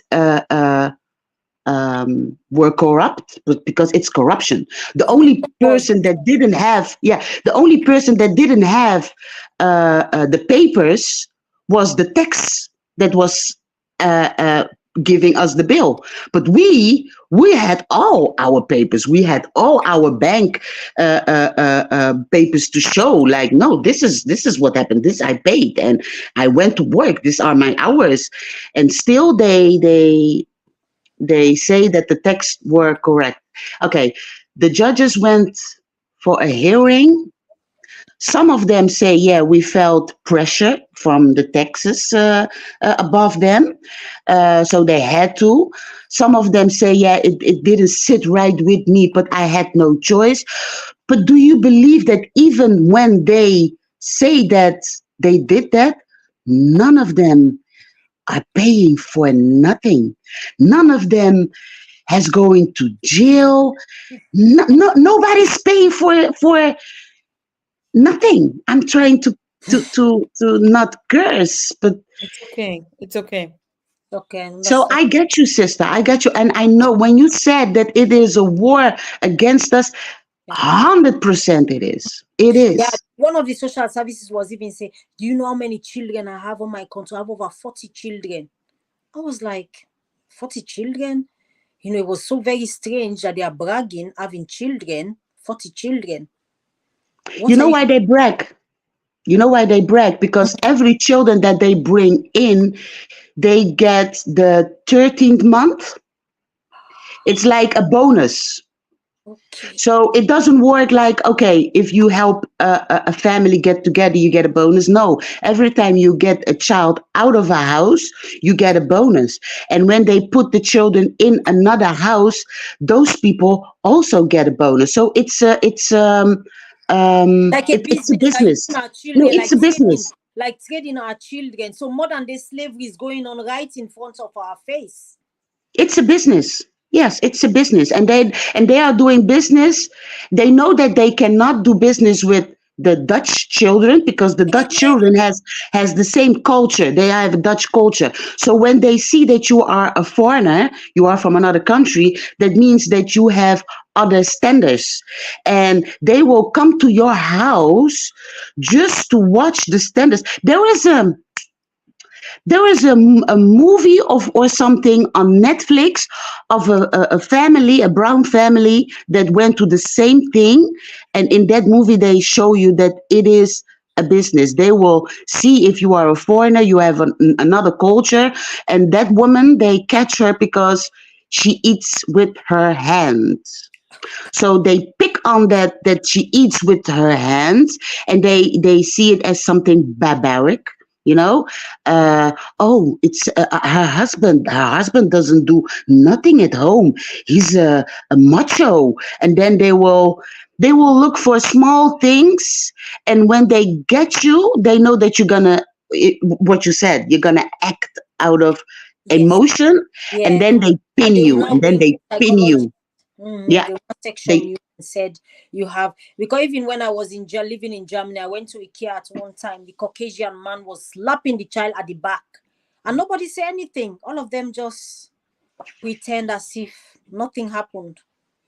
And even here in UK, a Caucasian shoplift, he takes something in the shop, and the Caucasian security just call him. He said, "I'm warning you. You've been doing this for some time now." They just warn them. Yeah. Or if it was of somebody that looked like me. Yeah. Listen, I and for boys, it's with us women, they get us with our small children, because that's the way you get a mom, a psycho. With boys, I have boys. I know that they treat boys so much different that they treat girls, because I don't know. When you are a girl, you're not a mom yet. You have another way of thinking, But boys, I know with my boys that they do things that my boys will have grudges toward the policeman. And at school also, because my youngest son, he went to an art school, but the art school, there were a lot of Dutch, and they if he did something, they would make it very big. And one day, one of the Dutch children went after him with a scissor in his hands. And when I say, what are you guys going to do? You call me at school to say that my son was picking on him or something. But I know that child ran after him with a scissor, and the only thing they do is like, that's not correct. And what I notice, when that child has behavior problem, hey, they will take everything out of the closet to help that child get his shit together, And when a black children act up, like, in anger or something, then he's like, oh, he's an angry child, and the mom and the dad has to come, but they don't give none help. You are perfectly right. Somebody from Canada, African sister, I said at one time, you don't know what happened with the 6 years old boy. They called the police for the 6 years old. Yeah. And they do here things. in UK, in the school of my son, one of the Caucasian boy came to the school, and he was just angry or mad. I don't know what he was angry about, or something happened, and they didn't want to open the door for him. He came late, and he started kicking the door and banging the door. And then one of the teachers just come, stop that, stop. Okay, we're going to have a word with you. And he was kicking, very aggressive. I know. But it was a black child doing that. I know. They call police on our children as little as they are. I know. Tell me. When my son came home, the older ones, which are 15 and 13, they are doing fine. If they are not doing well, then why should they come home, as they label? So they came home January 15. Friday, Saturday, Sunday, and the police come on Monday with huge police presence at our door.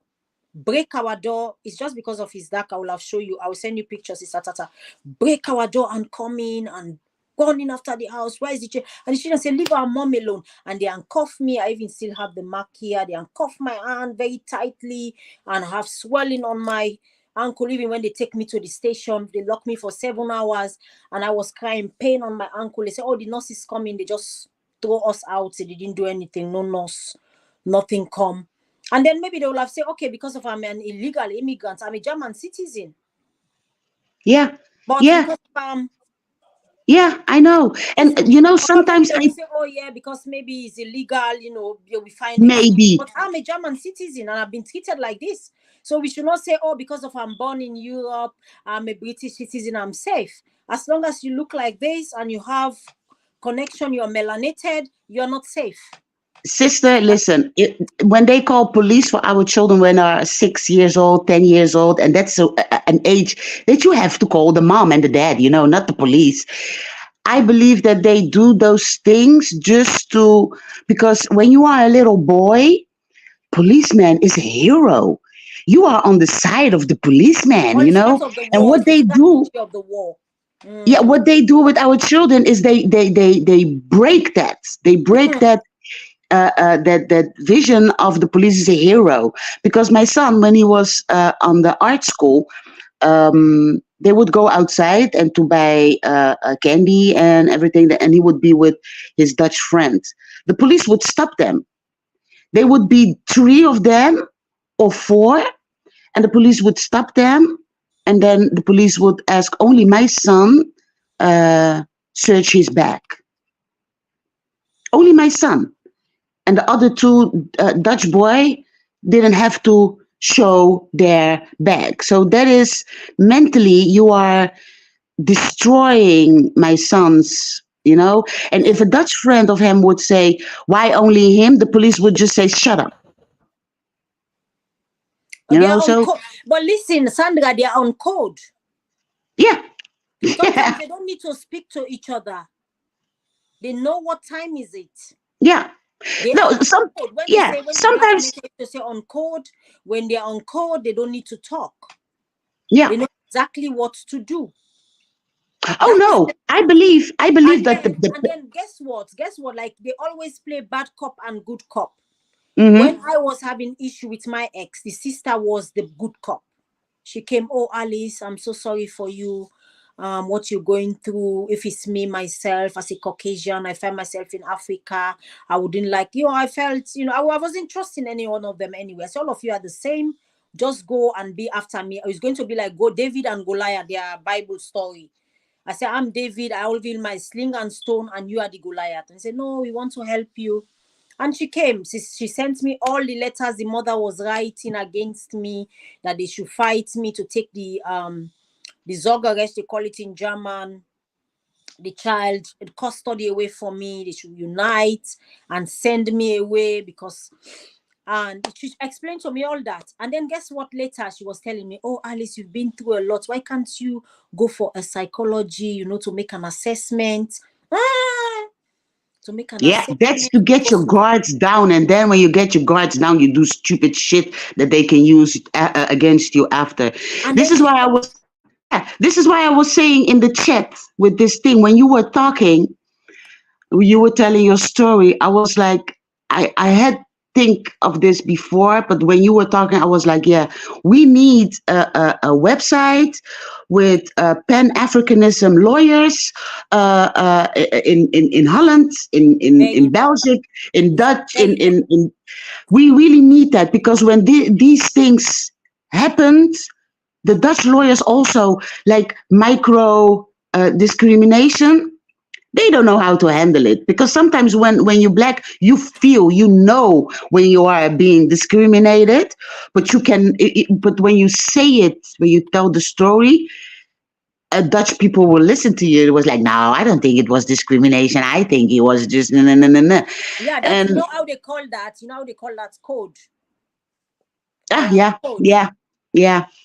Yeah. And then she was telling me, oh, and then I said, okay, I will think about that, but I don't think it's something that I can do now at this moment. He said, and then after a few weeks later, she said, oh, she has already done it for herself. She went to a nice psychologist. They do an assessment on. I said, then what is the outcome? No, I cannot explain everything to you here. You also have to try and look for one, just to try to persuade me. So I was thinking, like, when I go to someone, they have money, they have influence, they'll just go and pay the individual that I'm going to write a bad report about me.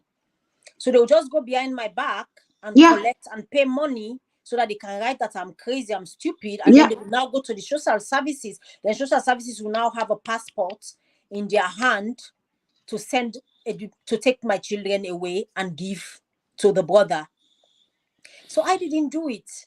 I said, no, I'm not going to do that. But I didn't tell her that I'm not going to do it completely, because if you tell them you'll not do it completely, they might go and find another route. Yeah. You have to play the game. You have to play the game, sister. You have to play the game.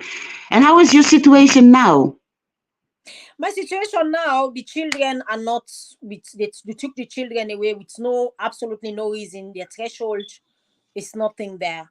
So they just tell the police to come and charge us for what doesn't even exist, because there is no neglect. We have all our proof.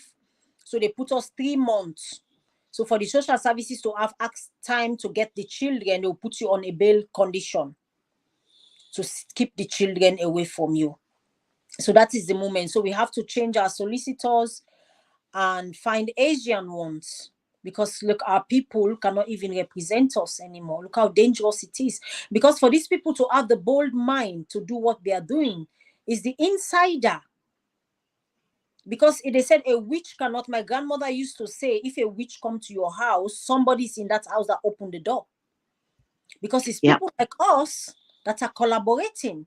Yeah. Because of material gain. Maybe a car or a nice house or job opportunity or what. Bonus. The bonus. The bonus. For bonus, for just simple cheap things. But they don't know that doing that, they're also not safe. Yeah. Because after you finish, exactly. They are coming for exactly. you as well. And yeah. what they don't realize, they've been so carried away by this material gain, and they don't know that they are not safe. If I'm not safe, you are not safe, everyone is not safe. If my children in Europe, as a European so-called citizen, I'm not safe and I've been treated like this, my children are also British citizens as well, and they are treating them like trash. Yeah. So what do you want to tell me? But you are right.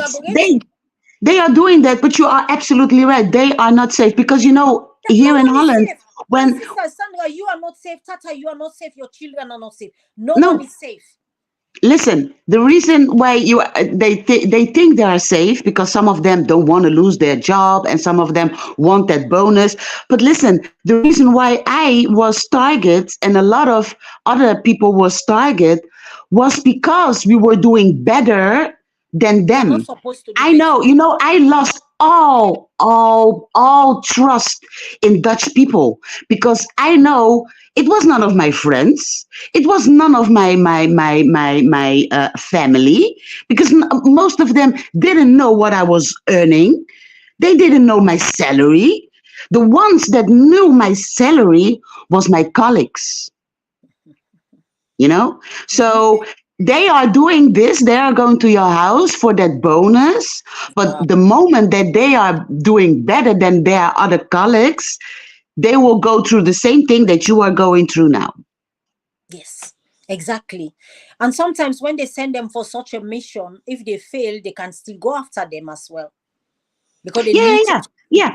It's a pressure. Because I can see it in the office. Like the Rosario, I have a good project for you. It's a family, and of course, if you read the paper that they wrote about you, you are the baddest of them all. Mm-hmm. So, and it's this and it's that, and it's good for you because no, blah blah blah, and it's like an offer they cannot refuse.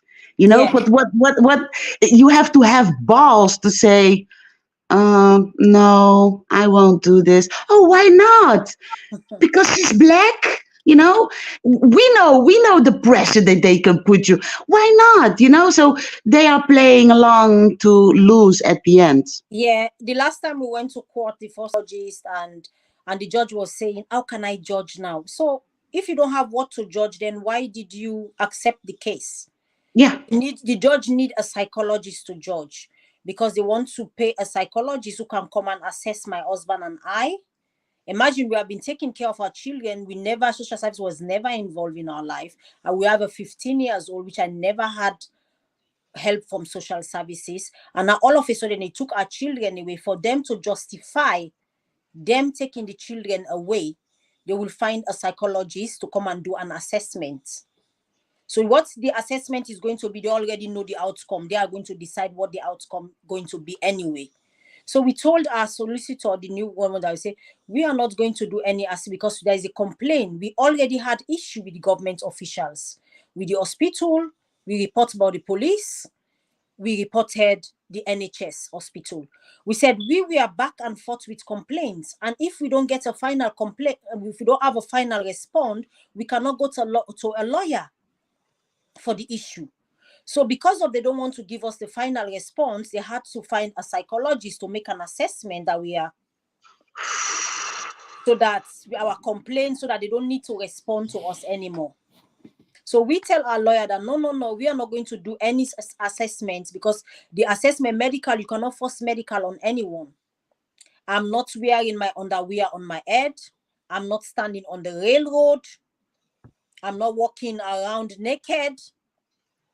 So if there is anybody that needs a psychological assessment, it's social services, who are coming illegally, dragging children from their home, causing them mental health problem. The children they claim that they are protecting, they are the one that need the assessment, not me and my husband. We are more than capable of taking care of our children. We have been doing that, and we will always do it for our children. So, Sister, let me tell you, the end of the story is that they are putting you, they're pulling you back because you are moving forward. They're pulling you back. They pull your children back because we are here in Europe and we are doing well. So they need to do something so that we don't go forward, so that because all of this is damaging your children. If it's doing something to you, an adult, what do you think it's doing to your children? Children that have used to be being with their parents every day, and all of a sudden they wake up with a complete strangers. Yeah. They are filling the bags of your children. They are filling it with a lot of crap, so that they will have to how do you say, if he wanted to be a lawyer, if he was going to be a businessman, now he has some mental things that he has to work on before he can go on and have a good future. That is what they are doing. Horrible. This is what they are doing. And because we say we are not doing it, they say, oh yeah, and then we tell them that they need to answer to our complaints. We need a final complaint response from all those 3 government officials, because this is a public law case and this is a human rights violation case, because they violate our Article 8, just coming in the house and drag our children out using their police protection and their connection, because the modern day police are like the plantation guard back then in the days. No, it is. It's not like it is. It's not like it is. And that's why I really think that we need Pan-African lawyers, because this has happened over whole Europe. Yes. And the 2 of us are telling our stories here, but there are a lot of mothers in Switzerland, in Sweden, in Belgium, in Holland, because I can tell you this game has been played since 2006, that they are putting that they're putting us down financially and mentally, so this is something that's happening all over. And our government, I'm from Cape Verde. I know that I don't have to knock. I don't even have to think to knock on the door of my government and say, listen, I'm a Cape Verdean and this is what they did to me here in Holland. What can you do for me? Because they won't do nothing. And this is why I believe in the Pan-Africanism, that we can get together, invent something that we can help each other, so that they know that we are not alone. Yes. It may look like we are alone, but we are not alone. We have to stick together so much and make plans that they don't know what happened to them, the shock, that we would give them, because this is how the Jews function. This is exactly how the Jews function. If the Jews are against one little thing, they all send email to one government address, so they would spam. Yes. That government or that lawyer or that judge till they break. And I believe that this is the reason why the Pan-Africanism is getting bigger and bigger, so that we can do this shit. That when they when they attack one of us, yes, they attack us all. Yes. Because it's easy for me to sit down and write the same email as all of my sisters and brothers are sending. It's easy to do that, but it's not easy to receive all those emails. So I think it's not yeah, how but do they say? that some people are saying that Africa need to be developed for all to go back home, but they are also living in Africa. We are not doing them what they are doing us here. They're living in Africa fine. They are driving nice cars. They're living in the posh areas. Nobody's attacking their children. Why sister. No, but now, but we are starting to wake up, and we are starting to see this, that we treat them well, but they treat us like they are treating us. That's why I love Ibrahim, that he was like, okay, you guys have 28 hours to get out or else, and I heard that in December they attacked him. They tried to get him off his throne. And I get goosebumps when I heard that the reason that the attack was failed was because everybody, the whole community, fought for him. Do you know how special and how powerful that is? That you have a leader that he gives so much hope, that your whole community is fighting for you when you are being attacked.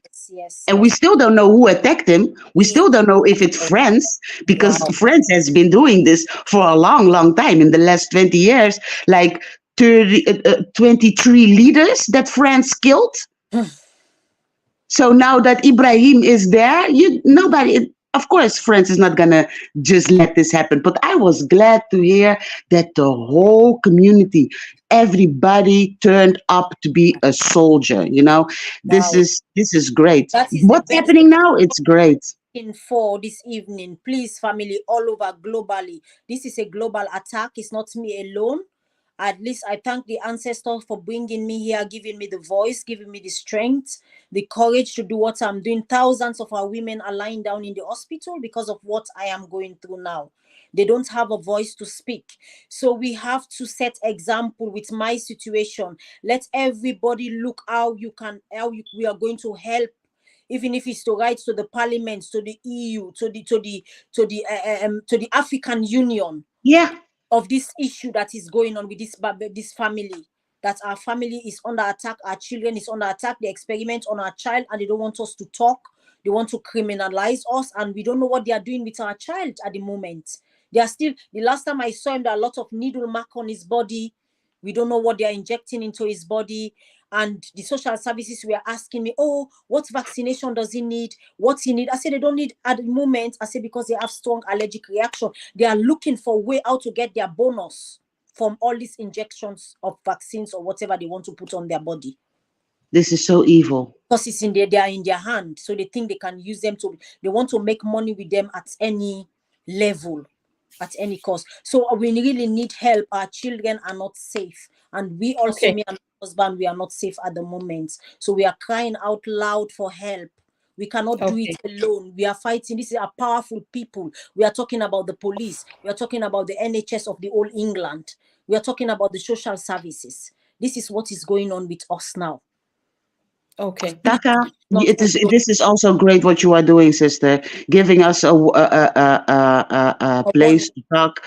The reason that you gave her a space to talk, gave me also a space, because I recognize the story. Her stories is story of a lot of moms here in Holland, and thank you.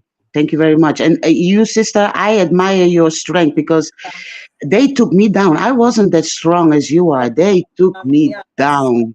And the reason why I was even strong, because, I'm married to a family before that already treated me badly. So I already understand the system. But what they were thinking here in UK, because of I don't speak the British English, so they assume me from somebody just coming from Africa. Because just coming from Africa and coming from another European country is a two different thing. And that is what they underestimated. They think, oh yeah, he's not speaking like us. We can do our game, our business as usual. But yeah, they see an accent as something stupid, but an accent, I can be intelligent than you are because you see the game. They cannot speak our African languages. Yeah. But we're supposed to speak their language, and then let's ask ourselves, are we free? Yeah. Do we really have independence? That's the question. Okay. Thank you so much, Sister Tata. I really appreciate Sister Sandra. Make the ancestors, the universe continue to keep us and strengthen this bond and continue to empower us and give us voice. So find a way how we can take care of ourselves and our children. Nobody's going to take care of ourselves unless ourselves. It's only us. Thank you. Thank you all. Thank you I so don't much. feel alone in this story, so thank you very much. I'm going to leave you guys. Okay, we'll have keep a good night. In touch with you. Thank you again. Okay. Bye. All right. Thank you, Sister Susan. Thank you very much. Bye-bye. Thank you. Yeah, thank you. Thank you. Okay, people. Thank all of us. It was nice that you just put your ears on the ground and listen. Most of these, just hearing, knowing that somebody heard their story, it's already enough. And we will continue. I will follow up with Alice. We'll follow up with Sandra. And we would, from their experiences, they can actually tell us the solutions, what we can do that would better. Because when you have the experience, you definitely know the solution. Most of us, we know it, but we don't have the experiences. So I think this is also a new energy that is coming on Pan-African Daily. And I see Sister Alice can really be an ambassador, just like she said, she's been in a group. There are other people in this group. So I think, yes, we're going to put this group together. Sister Alice is going to lead this group. I'm going to create a forum for these voices. And so we can have special programs once in a week and just listen to it. I think now it's just going to be like a research thing. And after this research, different voices and stuff like, I think Stevie said, this has to be a kind of a documentary. And I think, of course, we should do that. Even the one that I left them to speak, we're going to chop them into species and put those stories out there differently. So, but I want to thank you for your support, because this is actually what we need. Just be there for one another.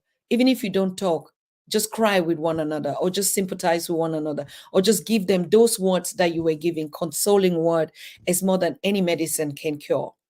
I would still love to have them here on the show. And but like I said, I will do it in the background with them. It is hard. When they take your child away from you, they take your whole everything. We might not understand because we had our children, they grow without them still. But I think this is a particular case. It's a particular case. So we cannot get into it now. We've been here for, I know on Pan-African Daily, we can stay here for 10 hours. We did it in the past, 10 hours. Nobody's going to go anywhere. But I think, let us just breathe. It is a sequence Tuesday today, God. This Tuesday has just been other things. And I love it. They came on their own. We didn't plan it. It came. It means this is showing us a signal, a point that we have as a problem that we were neglecting and that we didn't take into consideration. And our ancestors are showing us, stop looking somewhere else. The problem is even within your house. Solve the ones in your house. and then you think about building a whole nation. It all starts in a family. And because we're a family here, we have to start to listen and to share and to, give support out there. So I thank you so much, Sister Alice. I know you're listening to me. Sandra, thank you so much. Your courage is immeasurable. I mean, nobody can measure this, but we are going to do it. Yes, the real on Pan-African Daily. Thank you, Brother Ernest. I think that's how we're going to call it. Yeah, this is the real things now. This is the real things that we'll be talking about, you see? Because we said we just forget about all this crazy kind of stuff and just love ourselves. And those things begin to come down. What we seek after always seek after us. Because it was a lot of just not knowing what will happen. Thank you. Someone is saying we have to invite a child psychologist, people that have been into it, and we look for solutions. On Pan-African Daily, no matter how much we talk, we have to come up with a solution. How do we move ahead? And I think it would have been so disrespectful not just to listen or just to listen and wave ahead or just to say other things.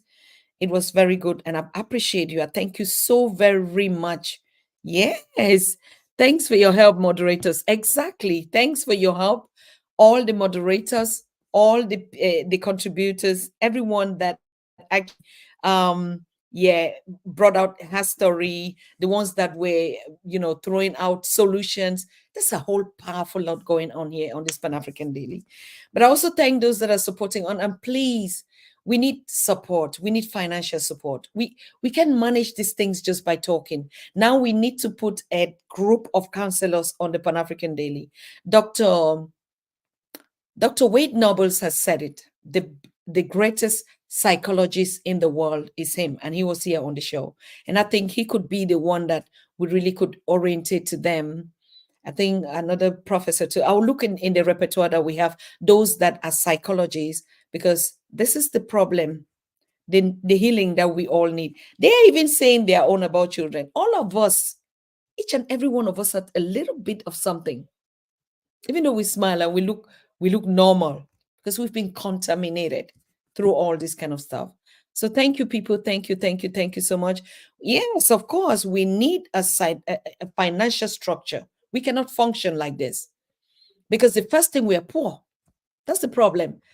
We're poor. We can't. Even if you're saying we hire lawyers, what are we going to hire lawyers with? We're still going to go to them to ask for social support, and then they give you social lawyers, which is again the system. We talk all the times, we talk about, look at the Jews. The Jews have money. They put their money. They have their bank. They have their saving. We don't. Nothing goes without money. Kwame Stevens tells me all the time, we need money. No money, shut up. The first thing we have to put in this system is to put our money together. How many of we here, we've been here for how many hours? $10 a month. Just us here, I think, how many are we here? 150. $10 every month. We must be committed to what we say. Because when we share even just a PayPal a support platform, and we've been doing for 3-4 years, even the biggest people that have benefited from this platform, that we've given them exposure and everything, nobody ever came back to say thank you and give us even a $10.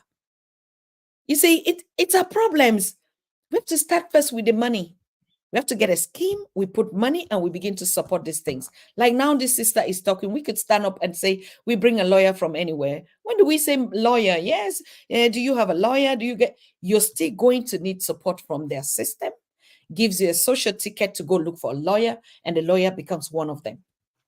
We can't afford, even though we have the best lawyers, we are not together. We don't put our money where our mouths are. Even the big ones that came here, we still say, no, we put our money. They still went. Not even a penny to support Pan-African Daily, pay even an internet bill. It's a shame. That's how we are. We're big at talking on platforms, host every kind of things, but little steps and little things we don't do. So unity is not just unity. Let's unite. It's something else. Let's unite, put our money. You see what we will do. It won't happen. They can attack us because we are powerless. And what rules the world today? Money. Money. So I'm going to create a scheme here. Okay, anybody who thinks it's a solution, now we can't get anything. Don't give it to YouTube. YouTube is not going to give you anything back. Don't say, don't you have commercials? That's not the way we build money. Nobody has built money by getting, support from, we have to do commercials here. Let the banks give us money, or you can never make that kind of money. You will never have money when you always rely on people to give you money. You can't. If you always rely on people to save you money, or no, I have to go to this. That's why we're always at a begging stage. We're always begging at every point in time. I don't want to go there anytime, but this is how we have to do. We have to come up with as a scheme, a financial scheme. And I will come up with that. If you're registered on the Pan-African Daily or even subscribe, you have to belong to that scheme. If not, we'll begin to behave to like any other person. We can't build a community where everybody profits for free. Everybody wants free things. Even the biggest with big names. I don't want to call any names here, but I don't want to give you even just a list.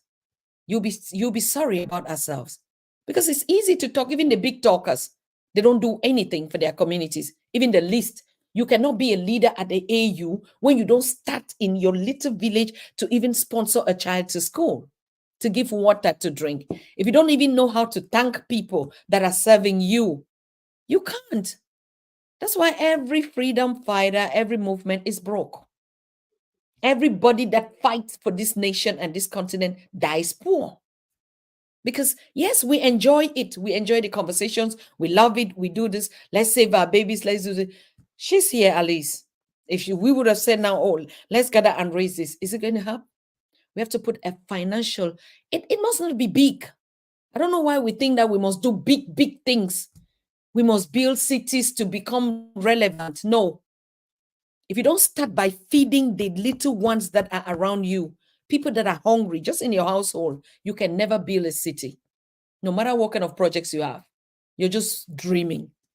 Because you can't help from the top. You have to help from the bottom. So I thank you. I think we're always going to say these things. Tomorrow we're going to be live here. And I don't know me why you people on Pan-African Daily is this. The moment I start ending up a conversation, that's when all of you start popping up right here. Look at the number of you that are increasingly like you want to get the last bite, the last things. We're going to be factual about ourselves, people. Even if I'd said it, even if we have to go and clean, we'll go and do cleaning and open up a cooperative, a developmental cooperative, small thing for us, where we put our monies inside and we give credit to ourselves and we support our own projects. It's very nice. We speak nice, we write nice, we do things. We're not supporting. Money speaks. That's what the system has taught us. Black people don't have. We don't have our own. We can't borrow. We don't have bank. We don't have community pocket. We don't have wallet. Now we cannot even send money among each other. They block everything because Europe, America, they are down, so down. Nobody gives you money. You don't even send money. You give money. You want to send money to Africa now. Haven't you experienced it? Sherry can tell you. Everybody can tell you. They block it from going. The system doesn't work even when you want to assist people.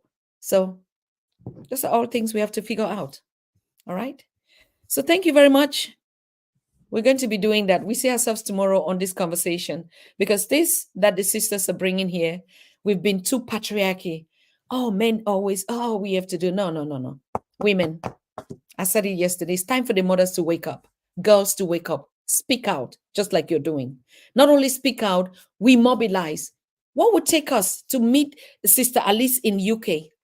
And all of us rally and go to those their courts. What would take us to go to meet Sister Sandra in Holland? But we're comfortable. It's easy. We talk on our back screens and we are like, we're supporting. No, we have to do something. Okay? Time to do something. Time to go to something. So we see us tomorrow. Good night. Bye. I love you. Bye-bye. You are watching the Pan-African Daily TV with Dr. Susan Tata. The Africa we want. Unity, consciousness, our culture, our spirituality, our history. One Africa for Africans worldwide. Motherland's calling its diaspora home. Join my voice. Join my team. Join my campaign. Campaign 21 hashtag 1 million subscribers on the Pan-African Daily TV YouTube. Be a volunteer. Apply now. Be the new Africa.